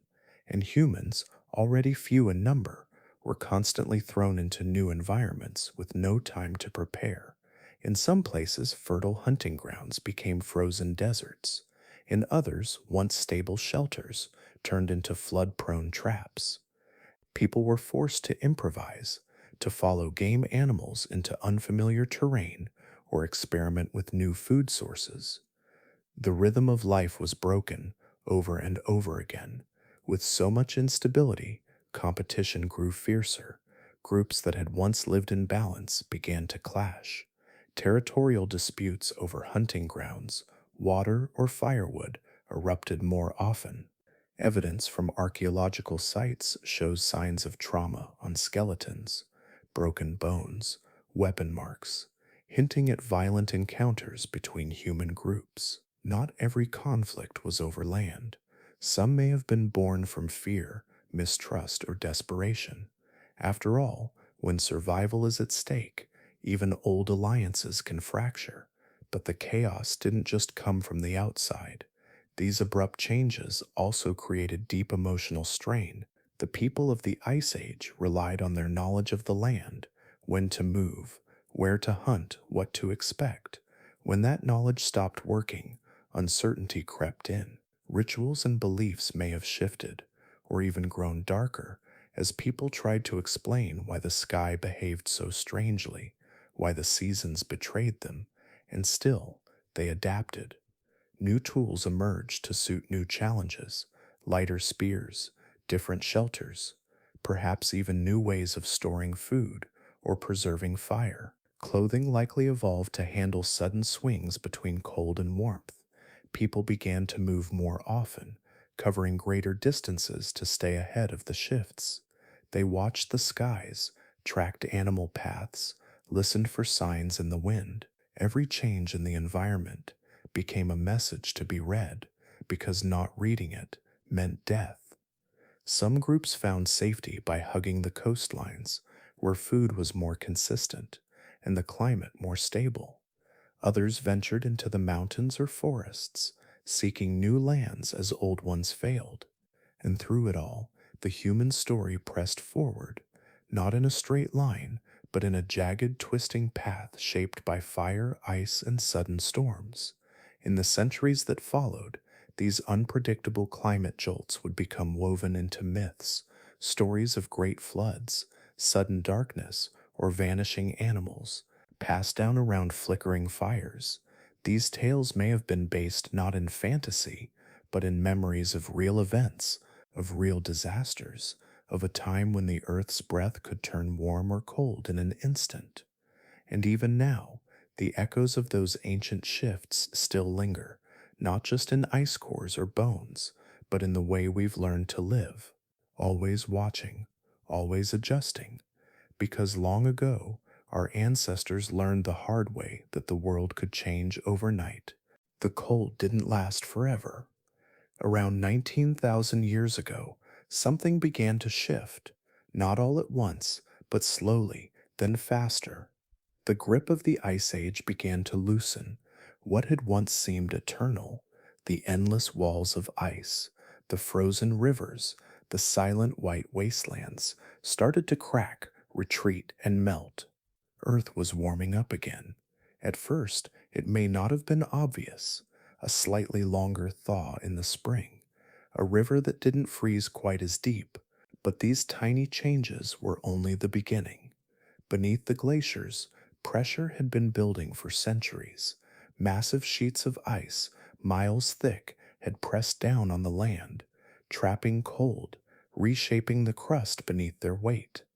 As they melted, the land didn't just shift, it sometimes broke apart. Meltwater began to collect. It didn't trickle out gently, it pooled into enormous glacial lakes, held back by temporary walls of ice or debris. These weren't small ponds, some stretched for hundreds of miles, holding more water than all the Great Lakes combined. And when those icy walls gave way, the result was chaos. One by one, these lakes burst. In the blink of an eye, entire valleys were swallowed. Floods thundered across the landscape at speeds that defied belief. Walls of water, hundreds of feet high, carrying boulders, trees, and earth with them. They carved new paths for rivers. They ripped through canyons. Some of today's most dramatic landscapes, the channeled scablands of the American Northwest, the fjords of Scandinavia, the gorges of Central Asia, were born in the violence of those moments. And with each surge of meltwater, sea levels began to rise. The coastlines crept inward, swallowing ancient shorelines. Low-lying areas disappeared under rising tides. Land that had once connected continents, dry corridors that had guided mammoth hunters and migrating families, began to vanish. The Bering Land Bridge, which had once linked Siberia to Alaska, slowly drowned beneath the waves, cutting off generations of people who had crossed it. Britain became an island. Doggerland, a vast stretch of plains connecting the UK to Europe, slipped beneath the North Sea. As the ice retreated, it didn't just leave emptiness behind, it exposed new worlds. Forests sprang up, where once there had been glaciers. Tundra gave way to grasslands. Rivers swelled with meltwater and spread into fertile valleys. The sun reached further north, and life followed. Herds of animals moved into the fresh pastures, and humans, always watching the horizon, began to move with them. But the transformation wasn't easy. For those still living in the shadow of the ice, every day brought change. The rules of survival were rewritten. Paths that had once been safe collapsed in mudslides. Familiar landmarks disappeared under vegetation or floodwaters. and the animals that people had relied on, the great beasts of the Ice Age, began to disappear. It wasn't just the heat that changed everything. As the planet warmed, rainfall patterns shifted. Storms became more frequent in some areas and vanished in others. New diseases may have emerged in warmer, wetter climates. And once again, the people of the earth had to adapt, this time not to cold, but to rapid, overwhelming change. Some of the oldest known settlements date to this period, not because humans suddenly became builders, but because for the first time in generations, they found places that didn't demand constant movement. Valleys stayed green, rivers stayed steady. There was finally enough warmth and stability to plant seeds and expect them to grow. The melt didn't come all at once, and it didn't come without setbacks. Some regions remained locked in ice long after others thawed. The process took thousands of years, but the direction was clear. The world was entering a new phase, one where snow no longer ruled, one where humans could begin to shape the land rather than just endure it. And so, as the ice retreated into the mountains and the poles, Earth revealed scars of what had come before: flood ravaged canyons, boulders stranded in strange places, rich soils laid down by ancient meltwater. Each was a reminder of just how close we had come to being erased, and just how quickly everything could change again. As the great melt continued, the world humans once knew began to vanish beneath the rising seas. Shorelines moved inward, inch by inch, and what was once dry land became seabed. Entire regions that had been home to families, animals, and traditions disappeared under waves. These were not sudden disasters like a falling rock or a charging predator, but something slower, quieter, and in many ways even more terrifying. Doggerland was one of the first to go. Today, it lies beneath the North Sea. But back then, Doggerland was a vast stretch of land that connected what we now call Britain to mainland Europe. It wasn't just a narrow bridge, it was a world of its own. Rolling hills, rivers teeming with fish, dense forests where elk and aurochs roamed. Human groups hunted there, fished in its lakes, raised children in camps set among wild flowers and tall grasses. It was alive. And then the water came. Bit by bit, over centuries, the tides rose. Melting glaciers poured water into the oceans, lifting sea levels higher than any living human had ever seen. The rivers swelled and overflowed. The coasts crumbled. People were pushed inland. Campfires were abandoned. Burial sites disappeared. Stories were carried with the survivors, passed from one trembling mouth to another. The land their ancestors had walked on, the places where they had loved, grieved, and celebrated, all of it gone. One moment that may have marked the final blow came in a flash. A giant underwater landslide off the coast of Norway, called the Storegga Slide, sent an enormous tsunami crashing over Doggerland. Waves as tall as a house rushed in, drowning everything in their path. It's possible that what the sea hadn't already taken, the wave finished.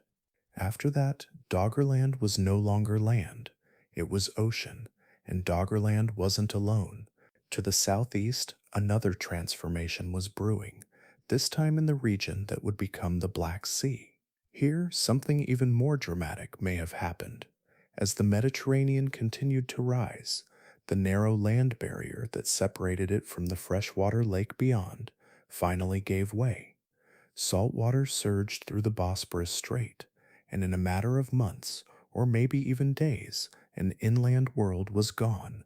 Fields turned into seabed, villages were swallowed, and the freshwater lake became a saltwater sea. The people who lived around it must have watched in helpless horror as their homes vanished, and once again they moved away from the coast, into forests, valleys, and higher ground, carrying nothing but what they could save, and the memory of what they had lost. These losses were not just physical, they were emotional earthquakes. Imagine raising a child by the same river your parents had fished, only to wake up one morning and see that river swallowed by something endless and rising. Imagine building a shelter, planting seeds, watching your family grow, and then losing it all to a horizon of water that keeps creeping forward no matter how fast you run. The grief of these ancient people wasn't recorded in books or carved into monuments, but it lived on in stories. Stories told around firelight, whispered from one generation to the next. Stories of a great flood, of gods angry with the world, of a paradise swallowed by the sea. Stories of lands where people once lived but now only fish swim. And so we begin to wonder, could these stories be more than just myths? Legends of Atlantis, a shining land swallowed by the sea, have echoed for thousands of years. Flood stories appear in nearly every ancient culture, from Mesopotamia to India, from the Aboriginal people of Australia to the Maya in Central America. Tales of rising waters and lost worlds repeat like the rhythm of waves on a shore. Perhaps these weren't fantasies. Perhaps they were memories, faded, reshaped, and wrapped in poetry, but rooted in real loss. Even today, deep beneath the waters of the Black Sea, researchers have found traces of human settlements, tools, wood, even structures, perfectly preserved in oxygen-poor waters. These are not just relics, they are fragments of lives once lived, hints of forgotten worlds, silent witnesses to humanity's struggle against a force they couldn't stop, the sea. As the oceans claimed more and more land, the survivors pressed on.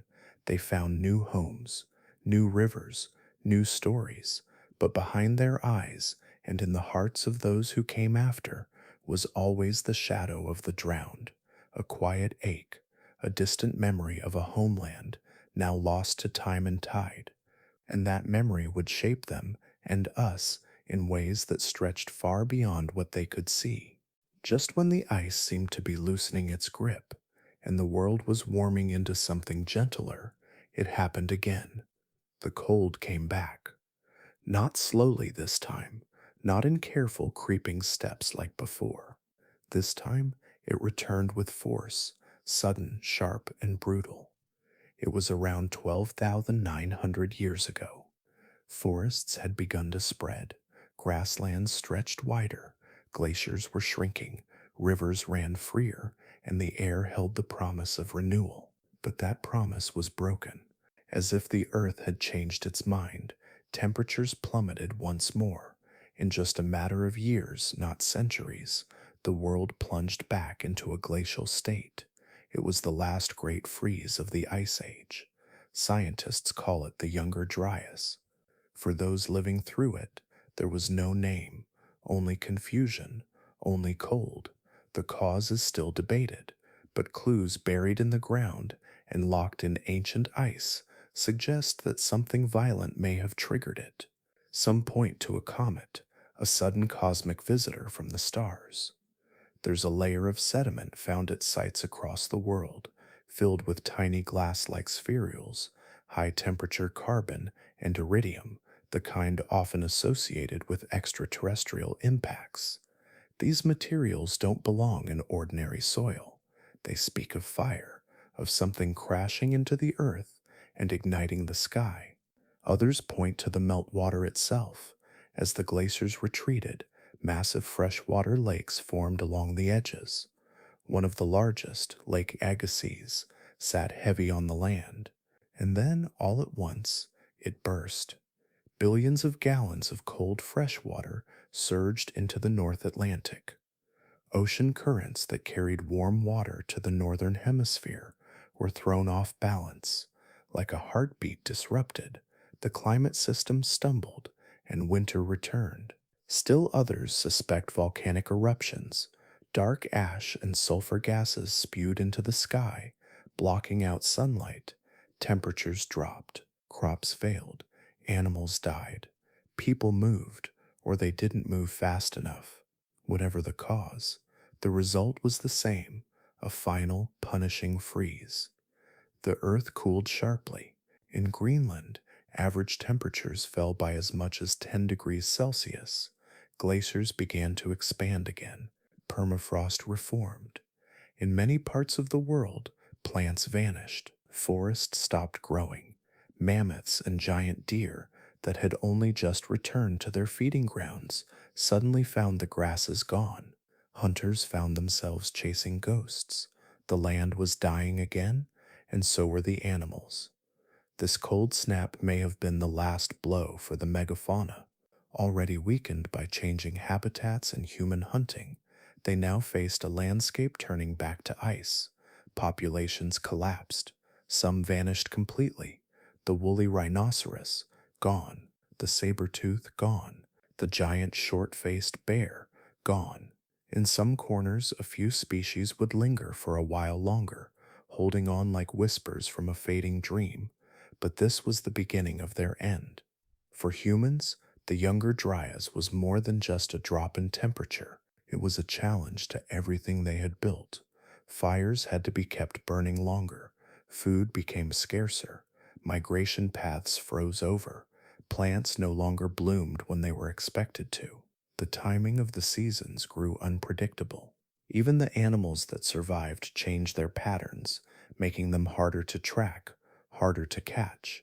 And yet people adapted. Again, they tightened their circles. They built thicker shelters.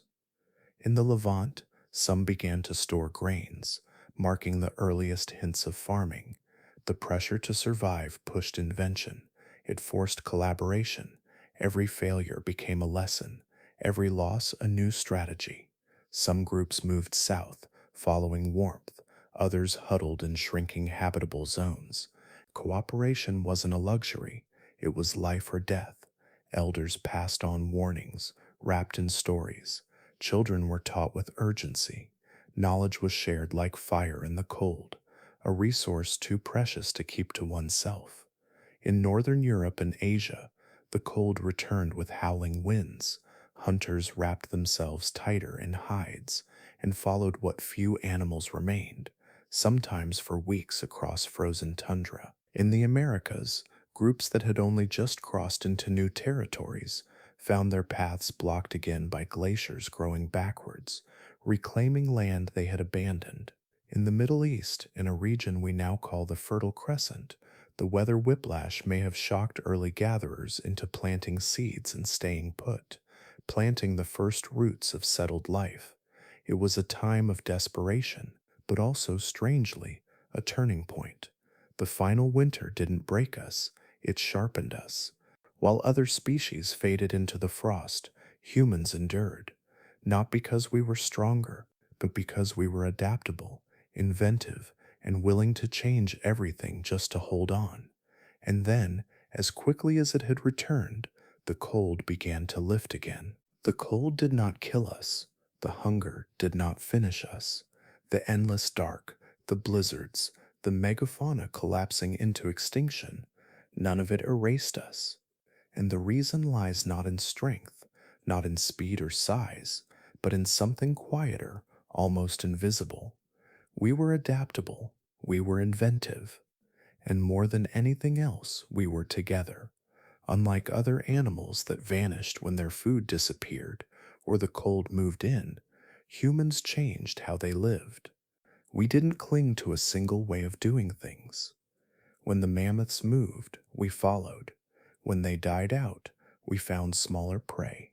We learned to fish, to trap, to dig. When firewood grew scarce, we used bones to burn. When even that ran low, we moved again. The earth didn't shape us, we shaped ourselves to survive on the earth. Our minds were flexible, wired for experimentation. If a stone tool broke too easily, we tried a new design. If one knot came undone, we tried a different way to twist the sinew. The first clothes were not just hides thrown over shoulders, but tailored, stitched garments, made to insulate, to layer, to last. Our shelters weren't all caves or snow huts. They were portable homes, mammoth bone frames covered in thick skins, placed near rivers, angled against wind. Every innovation was survival. But it wasn't just what we built, it was how we lived together.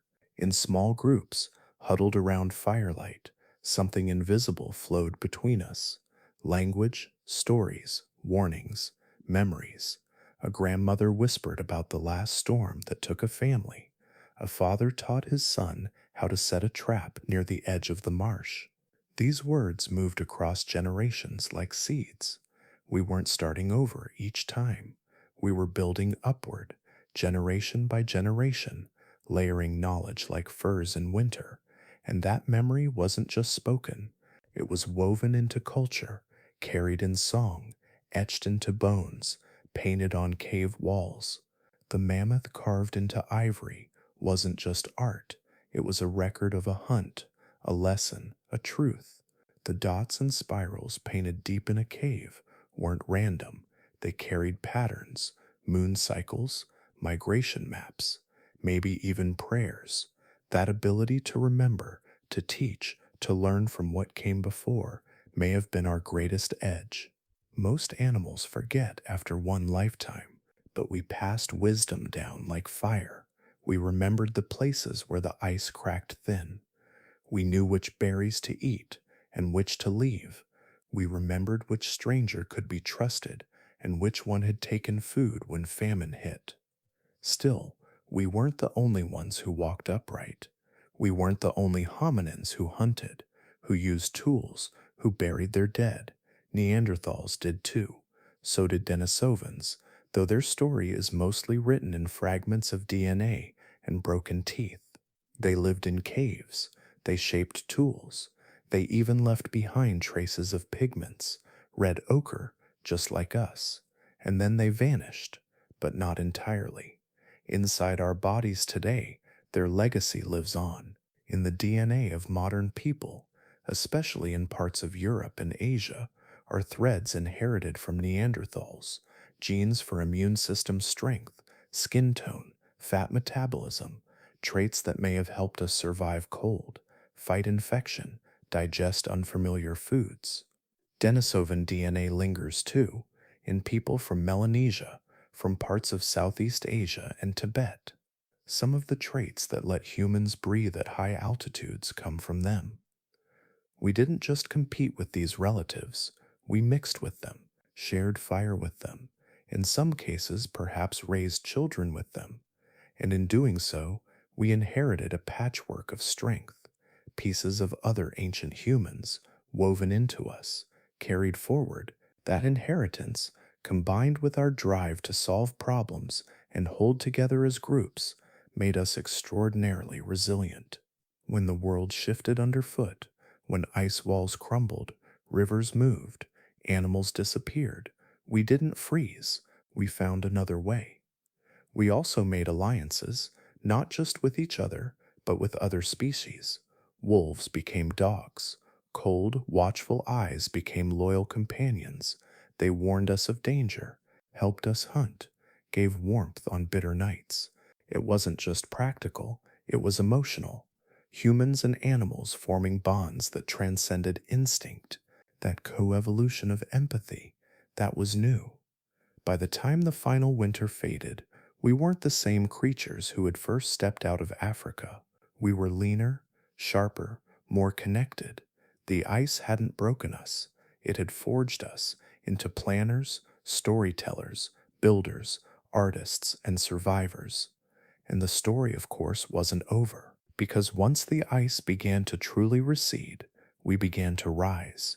As the final great cold slowly released its grip on the earth, the air changed, not just in temperature, but in rhythm. The storms were still brutal, the nights still long, but something subtle had shifted. Seasons became a little more predictable. Winters still came, but they ended. Glaciers that had once stretched for thousands of miles began to draw back, uncovering rich, dark soils hidden beneath layers of ancient ice. Rivers, fed by melting snowcaps, ran fuller, carving valleys where life could begin again in new ways. For countless generations, humans had survived by moving, chasing herds, following ripening berries, waiting for the thaw. But as the climate softened and landscapes stabilized, there was finally a chance to stay. No longer did entire groups have to pack up their shelters and wander through wind carved plains, hoping the next valley would bring food. Now they could begin planting roots, literally, in a sweeping stretch of land known today as the Fertile Crescent, stretching across parts of modern day Iraq, Syria, Lebanon, Israel, Jordan, and Turkey. The soil was soft with silt, watered by the Tigris and Euphrates rivers, and blessed with just enough rain to support wild grains. Here, humans noticed something unusual. Where a seed fell, life followed. Wheat and barley, once gathered in the wild, began sprouting where people had passed before. The more they observed, the more they realized food could grow from the ground if you placed it there. Not just grow, multiply. The first farmers weren't trying to start a revolution, they were simply responding to the land. They began saving the best seeds from the tastiest or most bountiful plants and pressing them into the soil near their camps. Over time, the wild became familiar. Plants changed. The kernels of wheat grew plumper. Barley became easier to harvest. Slowly, through season after season, humans were no longer just foragers. They were cultivators, and they didn't stop at plants. Animals, once hunted for their meat, became part of this growing relationship with the land. Some were kept alive just a little longer. The weakest goats, the ones easy to catch, were less likely to run, more likely to stay near camp. These were the first to be bred. Over time, their descendants became quieter, gentler, easier to handle. The fierce horns of wild sheep shrank, their wool thickened. The animals humans had once feared or chased now lived among them. Goats gave milk, sheep gave wool and meat. Dogs, once wild wolves, guarded the flocks. Life wasn't just about taking from nature anymore, it was about shaping it. This shift from hunting to herding, from gathering to planting, changed everything. People could finally produce more food than they immediately needed. Instead of racing against the clock of winter, they could store grain, dry meat, plan for the next season. For the first time in human history, there was something called surplus. With surplus came stability and something even more powerful, time. Time to think, to plan, to dream. Not everyone had to hunt. Some could weave. Some could shape clay into vessels to hold the harvest. Others learned how to control fire even more carefully, using it to harden pottery or smoke food. The division of labor wasn't a strategy, it was a necessity, and out of that necessity came community. Villages began to form near the most fertile soil. Families settled into one place, building more permanent homes with clay walls and thatched roofs. Paths turned into roads. Roads became trade routes. What one group had in abundance, salt, obsidian, wool, another might lack. Exchanges were made. Language grew richer. Social structures developed. Some became leaders. Some became healers. Elders carried stories of past winters and harvests. Children were raised in the same place their parents had been born. A sense of place began to matter. And with all of this came something new, the first whispers of civilization. Farming didn't just feed people, it connected them. It turned survival into strategy, hardship into planning, fear into hope. Religion, art, writing, all of it would follow. But at the root of it all was a seed, a tiny seed pressed into the thawed earth by hands that remembered the cold and dreamed of something more. And now that they had food, shelter, and time, humans began looking at the world differently. They no longer saw themselves as simply a part of nature's cycle. They saw themselves as stewards of it, manipulators of the land, masters of the herd, keepers of fire, and protectors of the flame that had once saved them in the bitter dark. Civilization had begun, not in palaces or temples, but in silence, in the soil, in the stables, in the stubborn will to survive and stay. The cold didn't just shape where we lived or how we hunted, it reached deeper into our skin, our bones, our blood.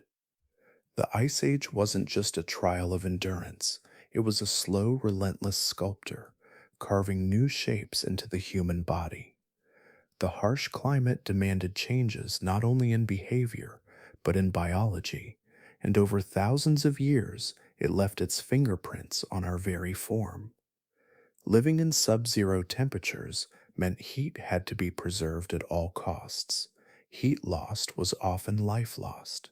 In response, the bodies of Ice Age humans began to adapt in quiet but powerful ways.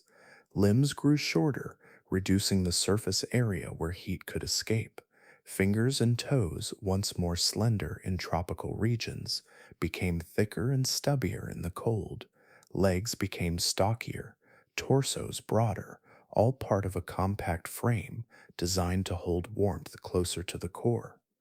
These weren't random changes, they were survival traits, shaped by generation after generation of exposure to bitter cold. Noses also evolved. In warmer climates, humans typically had broader, flatter noses, perfectly suited for moistening dry air and expelling heat. But in the frozen tundra, the opposite was needed. Air had to be warmed before it reached the lungs, or else breathing itself could become dangerous. So the nasal passages of cold adapted humans grew longer and narrower. The bridge of the nose became more prominent. With each breath, the air spent more time inside the nasal cavity, warming up before reaching the chest. Even today, scientists can see evidence of these adaptations in populations that descended from Ice Age survivors.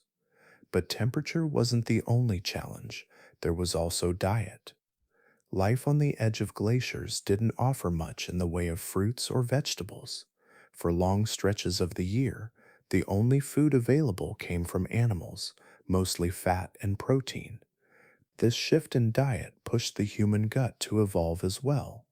Our digestive systems began to favor microbes that could handle heavy doses of meat. The gut bacteria that thrived in Ice Age humans weren't the same as those found in plant eating communities farther south. These microbial communities helped break down marrow, fat, sinew, all the parts of an animal that might have been too tough or too greasy for earlier humans to manage efficiently. It was less about what tasted good and more about what kept you alive. Over time, this new gut environment shaped more than digestion. Scientists now know that gut microbes influence the immune system, energy levels, and even mood. So, as our ancestors adjusted to a protein heavy diet, their bodies also rewired how they processed nutrients, fought infections, and regulated their internal clocks. This meant that cold survival wasn't just about warmth, it was about what happened inside us after every bite. The metabolism also changed. Energy had to be stored and spent with great precision. In the freezing dark, food was scarce and movement was slow. The human body began to favor storing fat, especially brown fat, a special kind that burns energy to create heat. Children and infants in Ice Age communities were especially dependent on this form of fat. It was their built in furnace, protecting them when fire or shelter wasn't enough. Even in adults, fat distribution changed. More of it clustered around vital organs, forming a thermal barrier inside the body. Some of these changes are still with us today. Populations that historically lived in Arctic or subarctic zones tend to have slower metabolisms, thicker torsos, and unique patterns of fat storage. These aren't just cultural traits, they're echoes of ancient adaptations. Even variations in skin color, hair density, and vitamin D processing can be traced back to the challenges of surviving in dim, frozen environments where sunlight was rare and the cold never rested. The immune system, too, bore the mark of the Ice Age. living in tight groups, sharing enclosed spaces, and surviving on a meat-based diet meant exposure to new pathogens. With limited access to plants that might have provided natural remedies, early humans had to rely on their immune systems to do more of the heavy lifting. Genetic studies today show that some of the immune defenses we carry were passed down from encounters with Neanderthals and Denisovans, our cousins who had already spent millennia in the cold before us. Their genes blended into ours, enhancing our ability to fight disease, tolerate cold, and survive in isolation. And so, as Ice Age humans shaped the land with fire, tools, and shelters, the land shaped them in return. Every step into the snow, every bite of marrow, every sleepless night by a flickering fire left its mark not just in memory, but in muscle and marrow. The people who emerged from the Ice Age weren't just tougher in spirit, they were transformed in body. The cold had sculpted survivors. They had no machines, no electricity, no written language, no metal tools or maps, just fire, stone, bone, and instinct. And somehow they survived. In a world so cold it could kill in minutes. In a time where one mistake, a missed step, a failed hunt, a broken spear, could mean the end of a family. The people who came before us didn't have technology. They had something older, something deeper, a way of reading the land, the sky, each other, a way of listening. They read clouds the way we read text messages. They could feel the shift in the air and know a storm was coming. They watched the stars, not for beauty, but for guidance, a cosmic calendar etched in darkness. They followed animal trails so faint we'd miss them entirely, and they knew how to wait, hours, days. The patience to survive was just as important as strength. But even with all their knowledge, they didn't survive alone.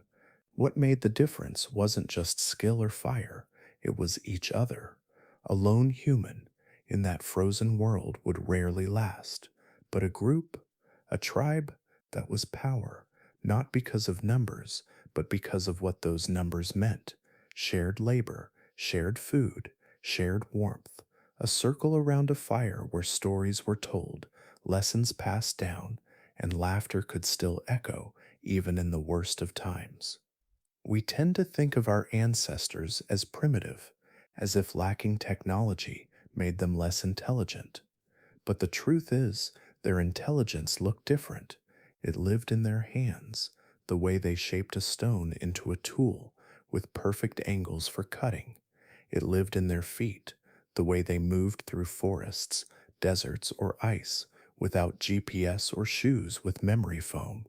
And it lived in their hearts, in the way they mourned, comforted, helped the wounded, and carried the old when they couldn't walk. There was no backup plan, no supermarkets, no hospitals, just them and the world. And somehow they didn't see nature as an enemy. They feared it. Yes, respected it, but they also worked with it. They took only what they needed, used every part of the animal, let nothing go to waste. They saw the cycles of the earth not as something to conquer, but something to follow. Nature was their teacher, not their opponent. Today, we've stepped away from that relationship. Cities glow through the night. Rivers are poisoned. Forests fall faster than we can count. We build walls to keep nature out, as if forgetting it makes us safer. But deep down, that connection still pulses inside us, a memory in the blood. The fire that kept them warm still burns in our genes. We dream of ancient forests, of wide skies untouched by smoke. We seek silence, not the silence of technology, but the silence of wind in trees, of water moving over rock, because somewhere in us, the body remembers, the soul remembers. We crave what they had, even if we don't fully understand why. Their lives were short, often brutal, but they were present. Every day mattered. Every sunrise was a victory. Every child born a celebration of hope in a dangerous world. They didn't think about centuries ahead. They thought about the next meal, the next shelter, the next winter. But they thought deeply, and they left behind more than bones and tools. They left us examples. Resilience wasn't just a word, it was a way of life. When the ice came, they didn't give up. When species vanished, they found others. When hunger struck, they moved, adapted, reinvented, and they kept doing it for thousands of years. They didn't have the luxury of giving up. That same resilience sits quietly inside us. We might forget it in the comfort of modern life, but it's still there, waiting. In moments of crisis, it wakes up. When the power goes out, when the road disappears, when we're truly tested, we remember. We rediscover how much we can endure, how much we need each other. They didn't just survive by luck, they survived because they paid attention to the land, to the animals, to the seasons, to their elders, to the children who carried their hopes forward. We too carry that hope. The tools may look different now, but the challenge, staying human in an uncertain world, is the same. And perhaps the greatest danger today isn't the cold or the hunger or the dark. It's forgetting what they knew, that we are not separate from the earth. We are not above it. We are part of it. Always were, still are. And if we forget that, we may not survive the next ice. They say history is written by the survivors. But what if we hadn't been the ones to survive? Imagine for a moment a different path, not just a world without smartphones or skyscrapers, but a world without us. No cities humming with life, no languages weaving together poetry, science, or lullabies, no humans at all, just silence or something else entirely. The Ice Age didn't play favorites. It was brutal, indifferent, and full of endings. Over 90% of all human-like species that ever lived went extinct. Homo habilis, Homo erectus, the Denisovans, gone. Even the Neanderthals, once rulers of Ice Age Europe, with stocky frames and big brains, eventually vanished. But it almost wasn't them. It could have been us. Our numbers dropped dangerously low during the harshest periods, especially during the glacial maximum. Some estimates suggest that all of humanity was reduced to just a few thousand breeding individuals. That's smaller than a modern college campus. A single deadly winter, a volcanic eruption, or a shift in sea level could have wiped the slate clean. We weren't the strongest species. Neanderthals, in fact, were more muscular and better adapted to the cold. They had brains just as big, maybe even bigger. They knew fire, made tools, and buried their dead with flowers. Some of their genes still live in us, passed down through ancient interbreeding. So what made us the last one standing? It might have been timing, or geography, or sheer chance, but maybe it was something more intangible: adaptability, creativity, or the ability to cooperate in larger groups. Still, none of those were guarantees. A small shift in climate, or a few unlucky migrations, and we could have disappeared just like the rest. And what then? If we hadn't made it, would the Neanderthals have taken our place? Maybe, but they didn't seem to build large communities or create symbols with the same fervor. Their art was minimal, their tools slower to evolve. Perhaps they would have endured in scattered bands, forever huddled near cave walls, with fire flickering against stone. A quiet world, a frozen one, no writing, no wheels, no reaching for the stars, or maybe the world would have gone silent altogether. No humans, just animals, wolves still running wild, mammoths perhaps, lasting longer without us to hunt them. No monuments, no pyramids, no satellites blinking overhead, just ice, slowly receding, and a planet resetting, waiting for something else to rise. It's strange to think how fragile it all was, the thin line between becoming a footnote in natural history and becoming the species that built telescopes to study the beginning of time. One cracked bone, one missed harvest, one unlit fire. That's how close we came to the end. And yet we crossed over, barely. Even today, traces of that danger linger in our blood.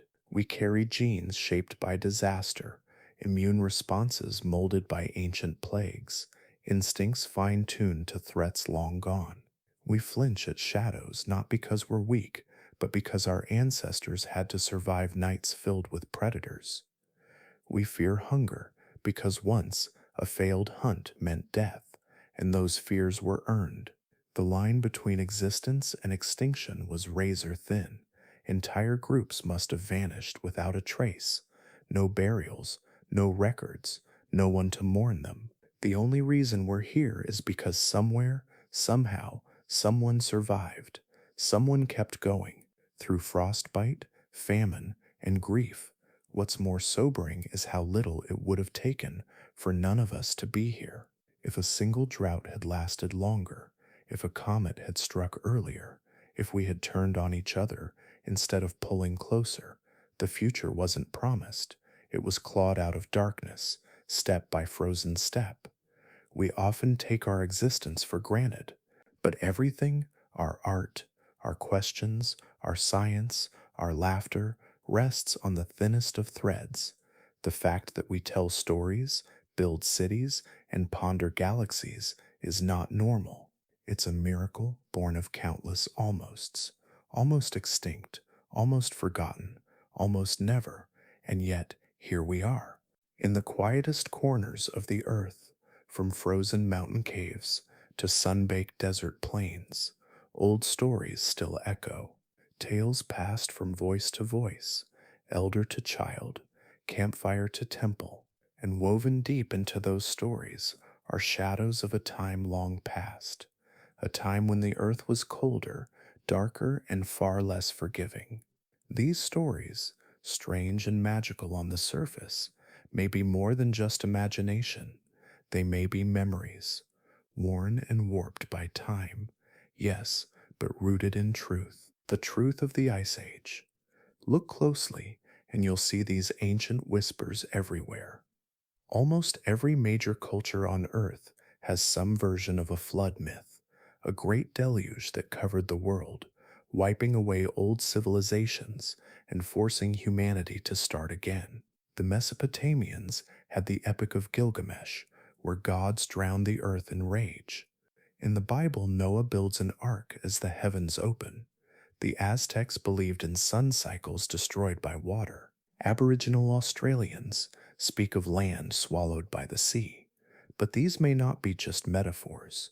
During the last ice age, enormous glaciers locked up much of the world's water.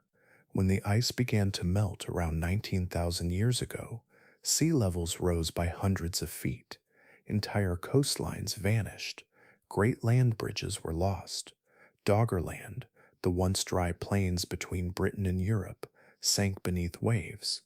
The Black Sea flooded so rapidly it may have seemed to ancient witnesses like the ocean had crashed in overnight.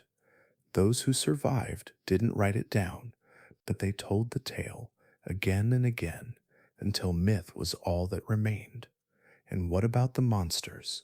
Myths from the Norse, the Inuit, the Ainu of Japan, and the Siberian tribes all describe beasts of ice and snow, massive, tusked, cold-skinned giants, spirits with glowing eyes that stalked the tundra.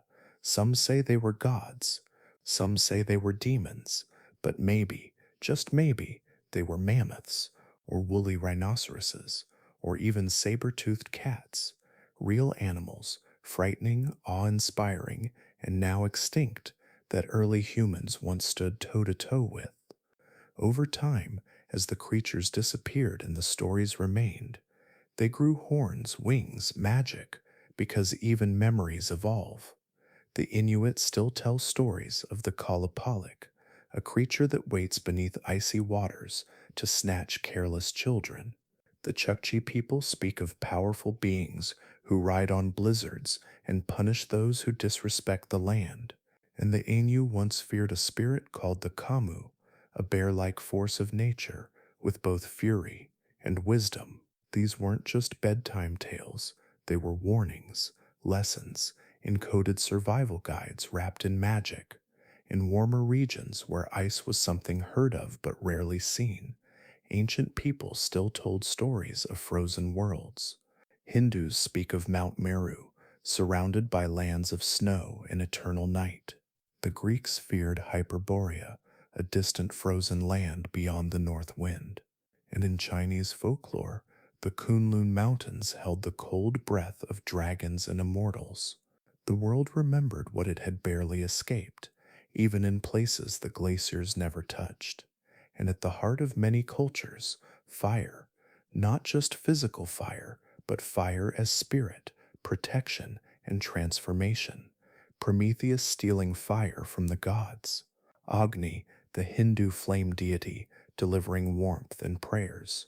The hearth goddess Vesta in Roman lore. In every corner of the world, fire was sacred, not because it cooked food, but because it meant survival. When the cold once ruled, fire wasn't just a tool, it was a god. Some myths describe an age of darkness, an eternal winter that nearly consumed all life. The Norse called it Fimbul winter, a great frost that would come before the end of the world. The Hopi told of previous worlds destroyed by ice. The Celtic Celts believed in a time when the earth itself slept beneath frost and could only be awakened by magic or sacrifice. To us, these may sound like fantasy, but to our Ice Age ancestors, these were memories etched into ritual, dance, and stone. Without books, songs and carvings became the archive. Cave walls were painted with flickering animals and scenes of the hunt, not just to preserve a moment, but to pass it forward, to remember, to teach, and in many ways we're still listening. Even the stars were mapped with stories of the cold. Constellations like Ursa Major and Orion, hunters, bears, survival figures, trace their roots back to prehistoric minds watching the sky from icy shelters. They followed the stars not just for direction, but for signs. The night sky became a calendar, a warning system, a myth in motion. So when we tell fairy tales of dragons frozen in mountains, of heroes crossing flooded worlds, or gods battling endless winter, we are not only entertaining, we are remembering. We are echoing the voices of those who came before, who stared into the cold void and dared to hope for warmth. And their stories, carried through firelight and fear, still live in ours. The ice never truly left. While much of the earth thawed and changed, reshaping its rivers and forests, its valleys and coasts, there are still places where the cold holds tight, silent, vast, and ancient. Greenland and Antarctica, immense frozen continents, stand as the last great echoes of the Ice Age. They are more than just icy wastelands. They are time machines, and they are speaking, if we know how to listen.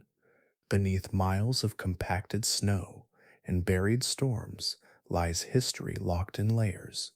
Ice cores, drilled deep into these frozen giants, hold tiny air bubbles, trapped pockets of atmosphere from tens of thousands of years ago. When scientists examine these bubbles, they are reading a diary written by Earth itself, page by page, year by year. From these frozen records, we learn how much carbon dioxide was in the air, how warm or cold the planet was, how quickly change can come. What they've found is unsettling. The planet has warmed and cooled before, yes, but never this fast. Today, Greenland's glaciers are melting at speeds we didn't expect to see for centuries. Ice that took thousands of years to build is vanishing in decades. As the ice disappears, it raises seas, swallows coastlines, and disturbs ocean currents that once flowed with reliable rhythm. It's like tugging at a loose thread on a sweater. You don't always see the unraveling until it's too late. But this isn't just about sea level. The melting of these icy giants is unlocking ancient things. Bacteria, viruses, and spores, long thought dead, are waking up as the permafrost thaws. Some haven't seen sunlight since mammoths roamed the tundra. Scientists have already revived microbes frozen for 30,000 years, and they're still active. It sounds like science fiction, but it's real, and no one knows what else lies waiting beneath the ice. Dormant now, but possibly dangerous. There are even animals, perfectly preserved woolly rhinos, bison, wolves, and mammoths, their flesh still intact, their last meals still in their bellies.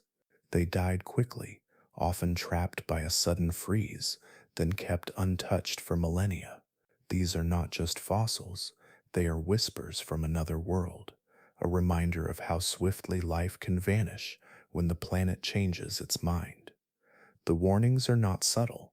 Antarctica, once thought too stable to worry about, is now losing ice from below. Warm water is eating away at the base of glaciers from the ocean side, causing them to slide faster into the sea. The Thwaites Glacier, ominously nicknamed the Doomsday Glacier, is one of the biggest concerns.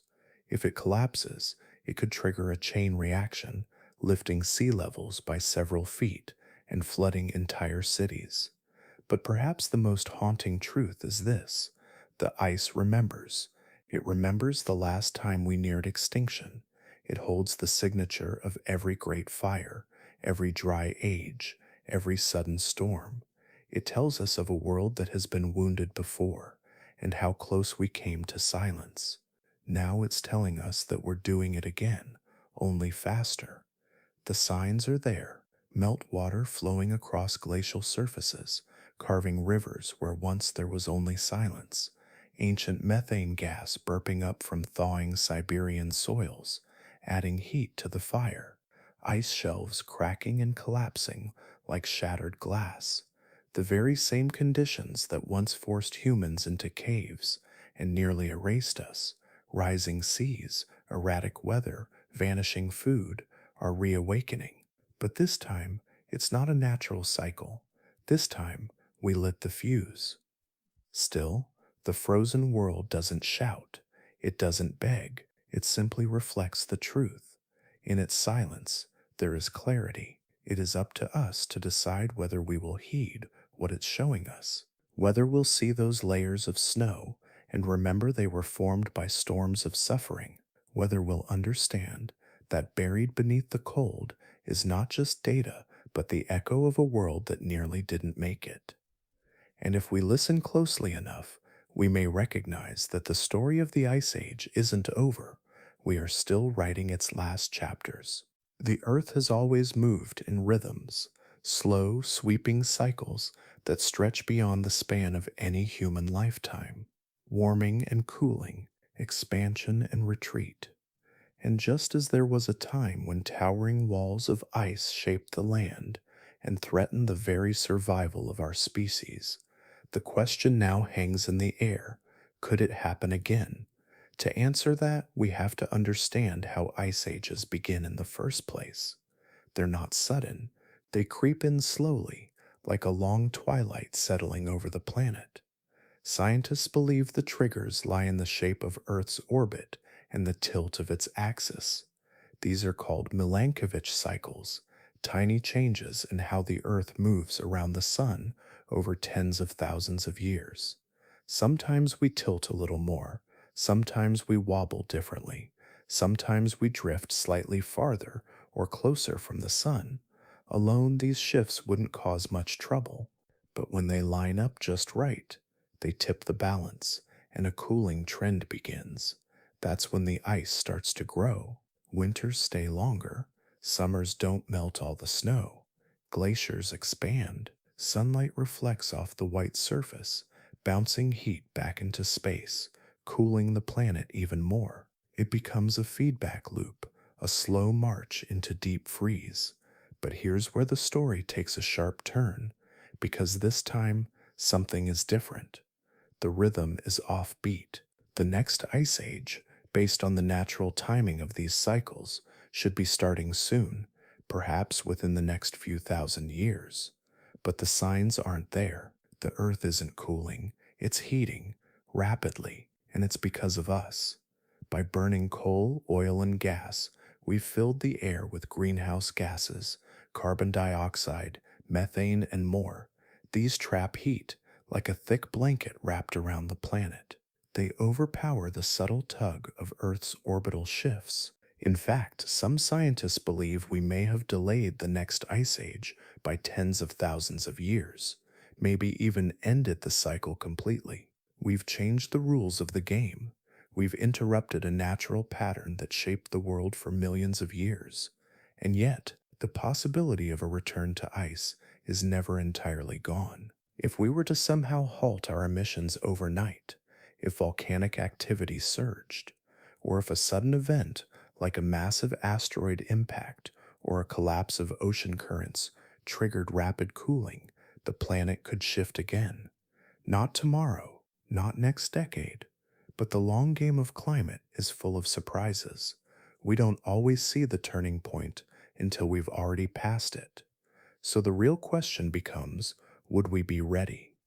Today, our survival depends on fragile systems, electricity, global supply chains, GPS satellites, refrigeration, transport, even our food, grown in narrow belts of farmland that rely on stable seasons, is vulnerable to sudden climate shifts. A single cold summer, like what happened during the Year Without a Summer in 1816, could devastate crops across continents. What happens when cold doesn't last a season, but centuries? Our cities are built for convenience, not resilience. Pipes freeze, power grids overload, roads vanish under snow. In an ice age scenario, entire regions could become uninhabitable. Populations would shift south, borders would strain, resources would dwindle. In many ways, we've become soft, adapted to comfort, reliant on predictability. But the Earth is not predictable, and it does not care if we're ready. Yet we carry a secret strength. Deep in our bones is the memory of cold. Our ancestors faced far worse with far less. They crossed frozen tundras wrapped in furs, hunted with stone spears, and shared warmth in firelit caves. They left behind not just tools, but instincts, patterns of cooperation, a drive to adapt, to problem solve, to keep moving. If the cold came back, it wouldn't be like before. Not exactly, but the lessons of the past would still echo. Community would matter more than ever. Innovation wouldn't be optional, it would be survival. And once again, those who could work together, those who could think differently, those who could bend without breaking, would find a way. The rhythms of Earth are long, but not silent. They hum beneath everything we build, everything we plan, and though we've disrupted the next ice age with our heat, we haven't destroyed nature's ability to surprise us. Somewhere deep in the cycles of time, the chill still waits. The frost is gone now. The glaciers have long since melted into rivers and seas, and the woolly mammoths have disappeared into dust and memory. But we are still here. We, the descendants of those who huddled in smoke-dark caves, whose fingers wrapped tightly around flint and fire, whose lullabies were whispered over howling winds and cracking ice.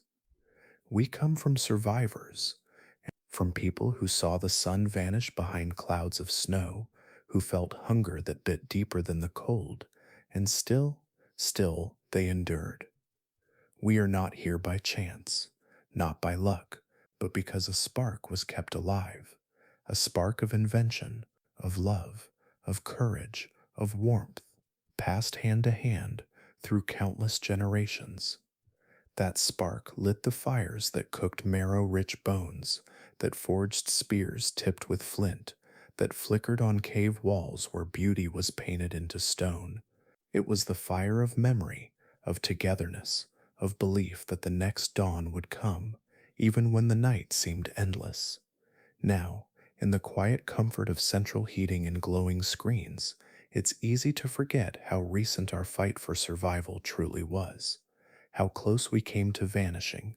We wear coats stitched by machines and eat food we didn't harvest, but deep in our bones, the story still lingers, the one written in frost and blood and smoke. We carry it with us, whether we know it or not.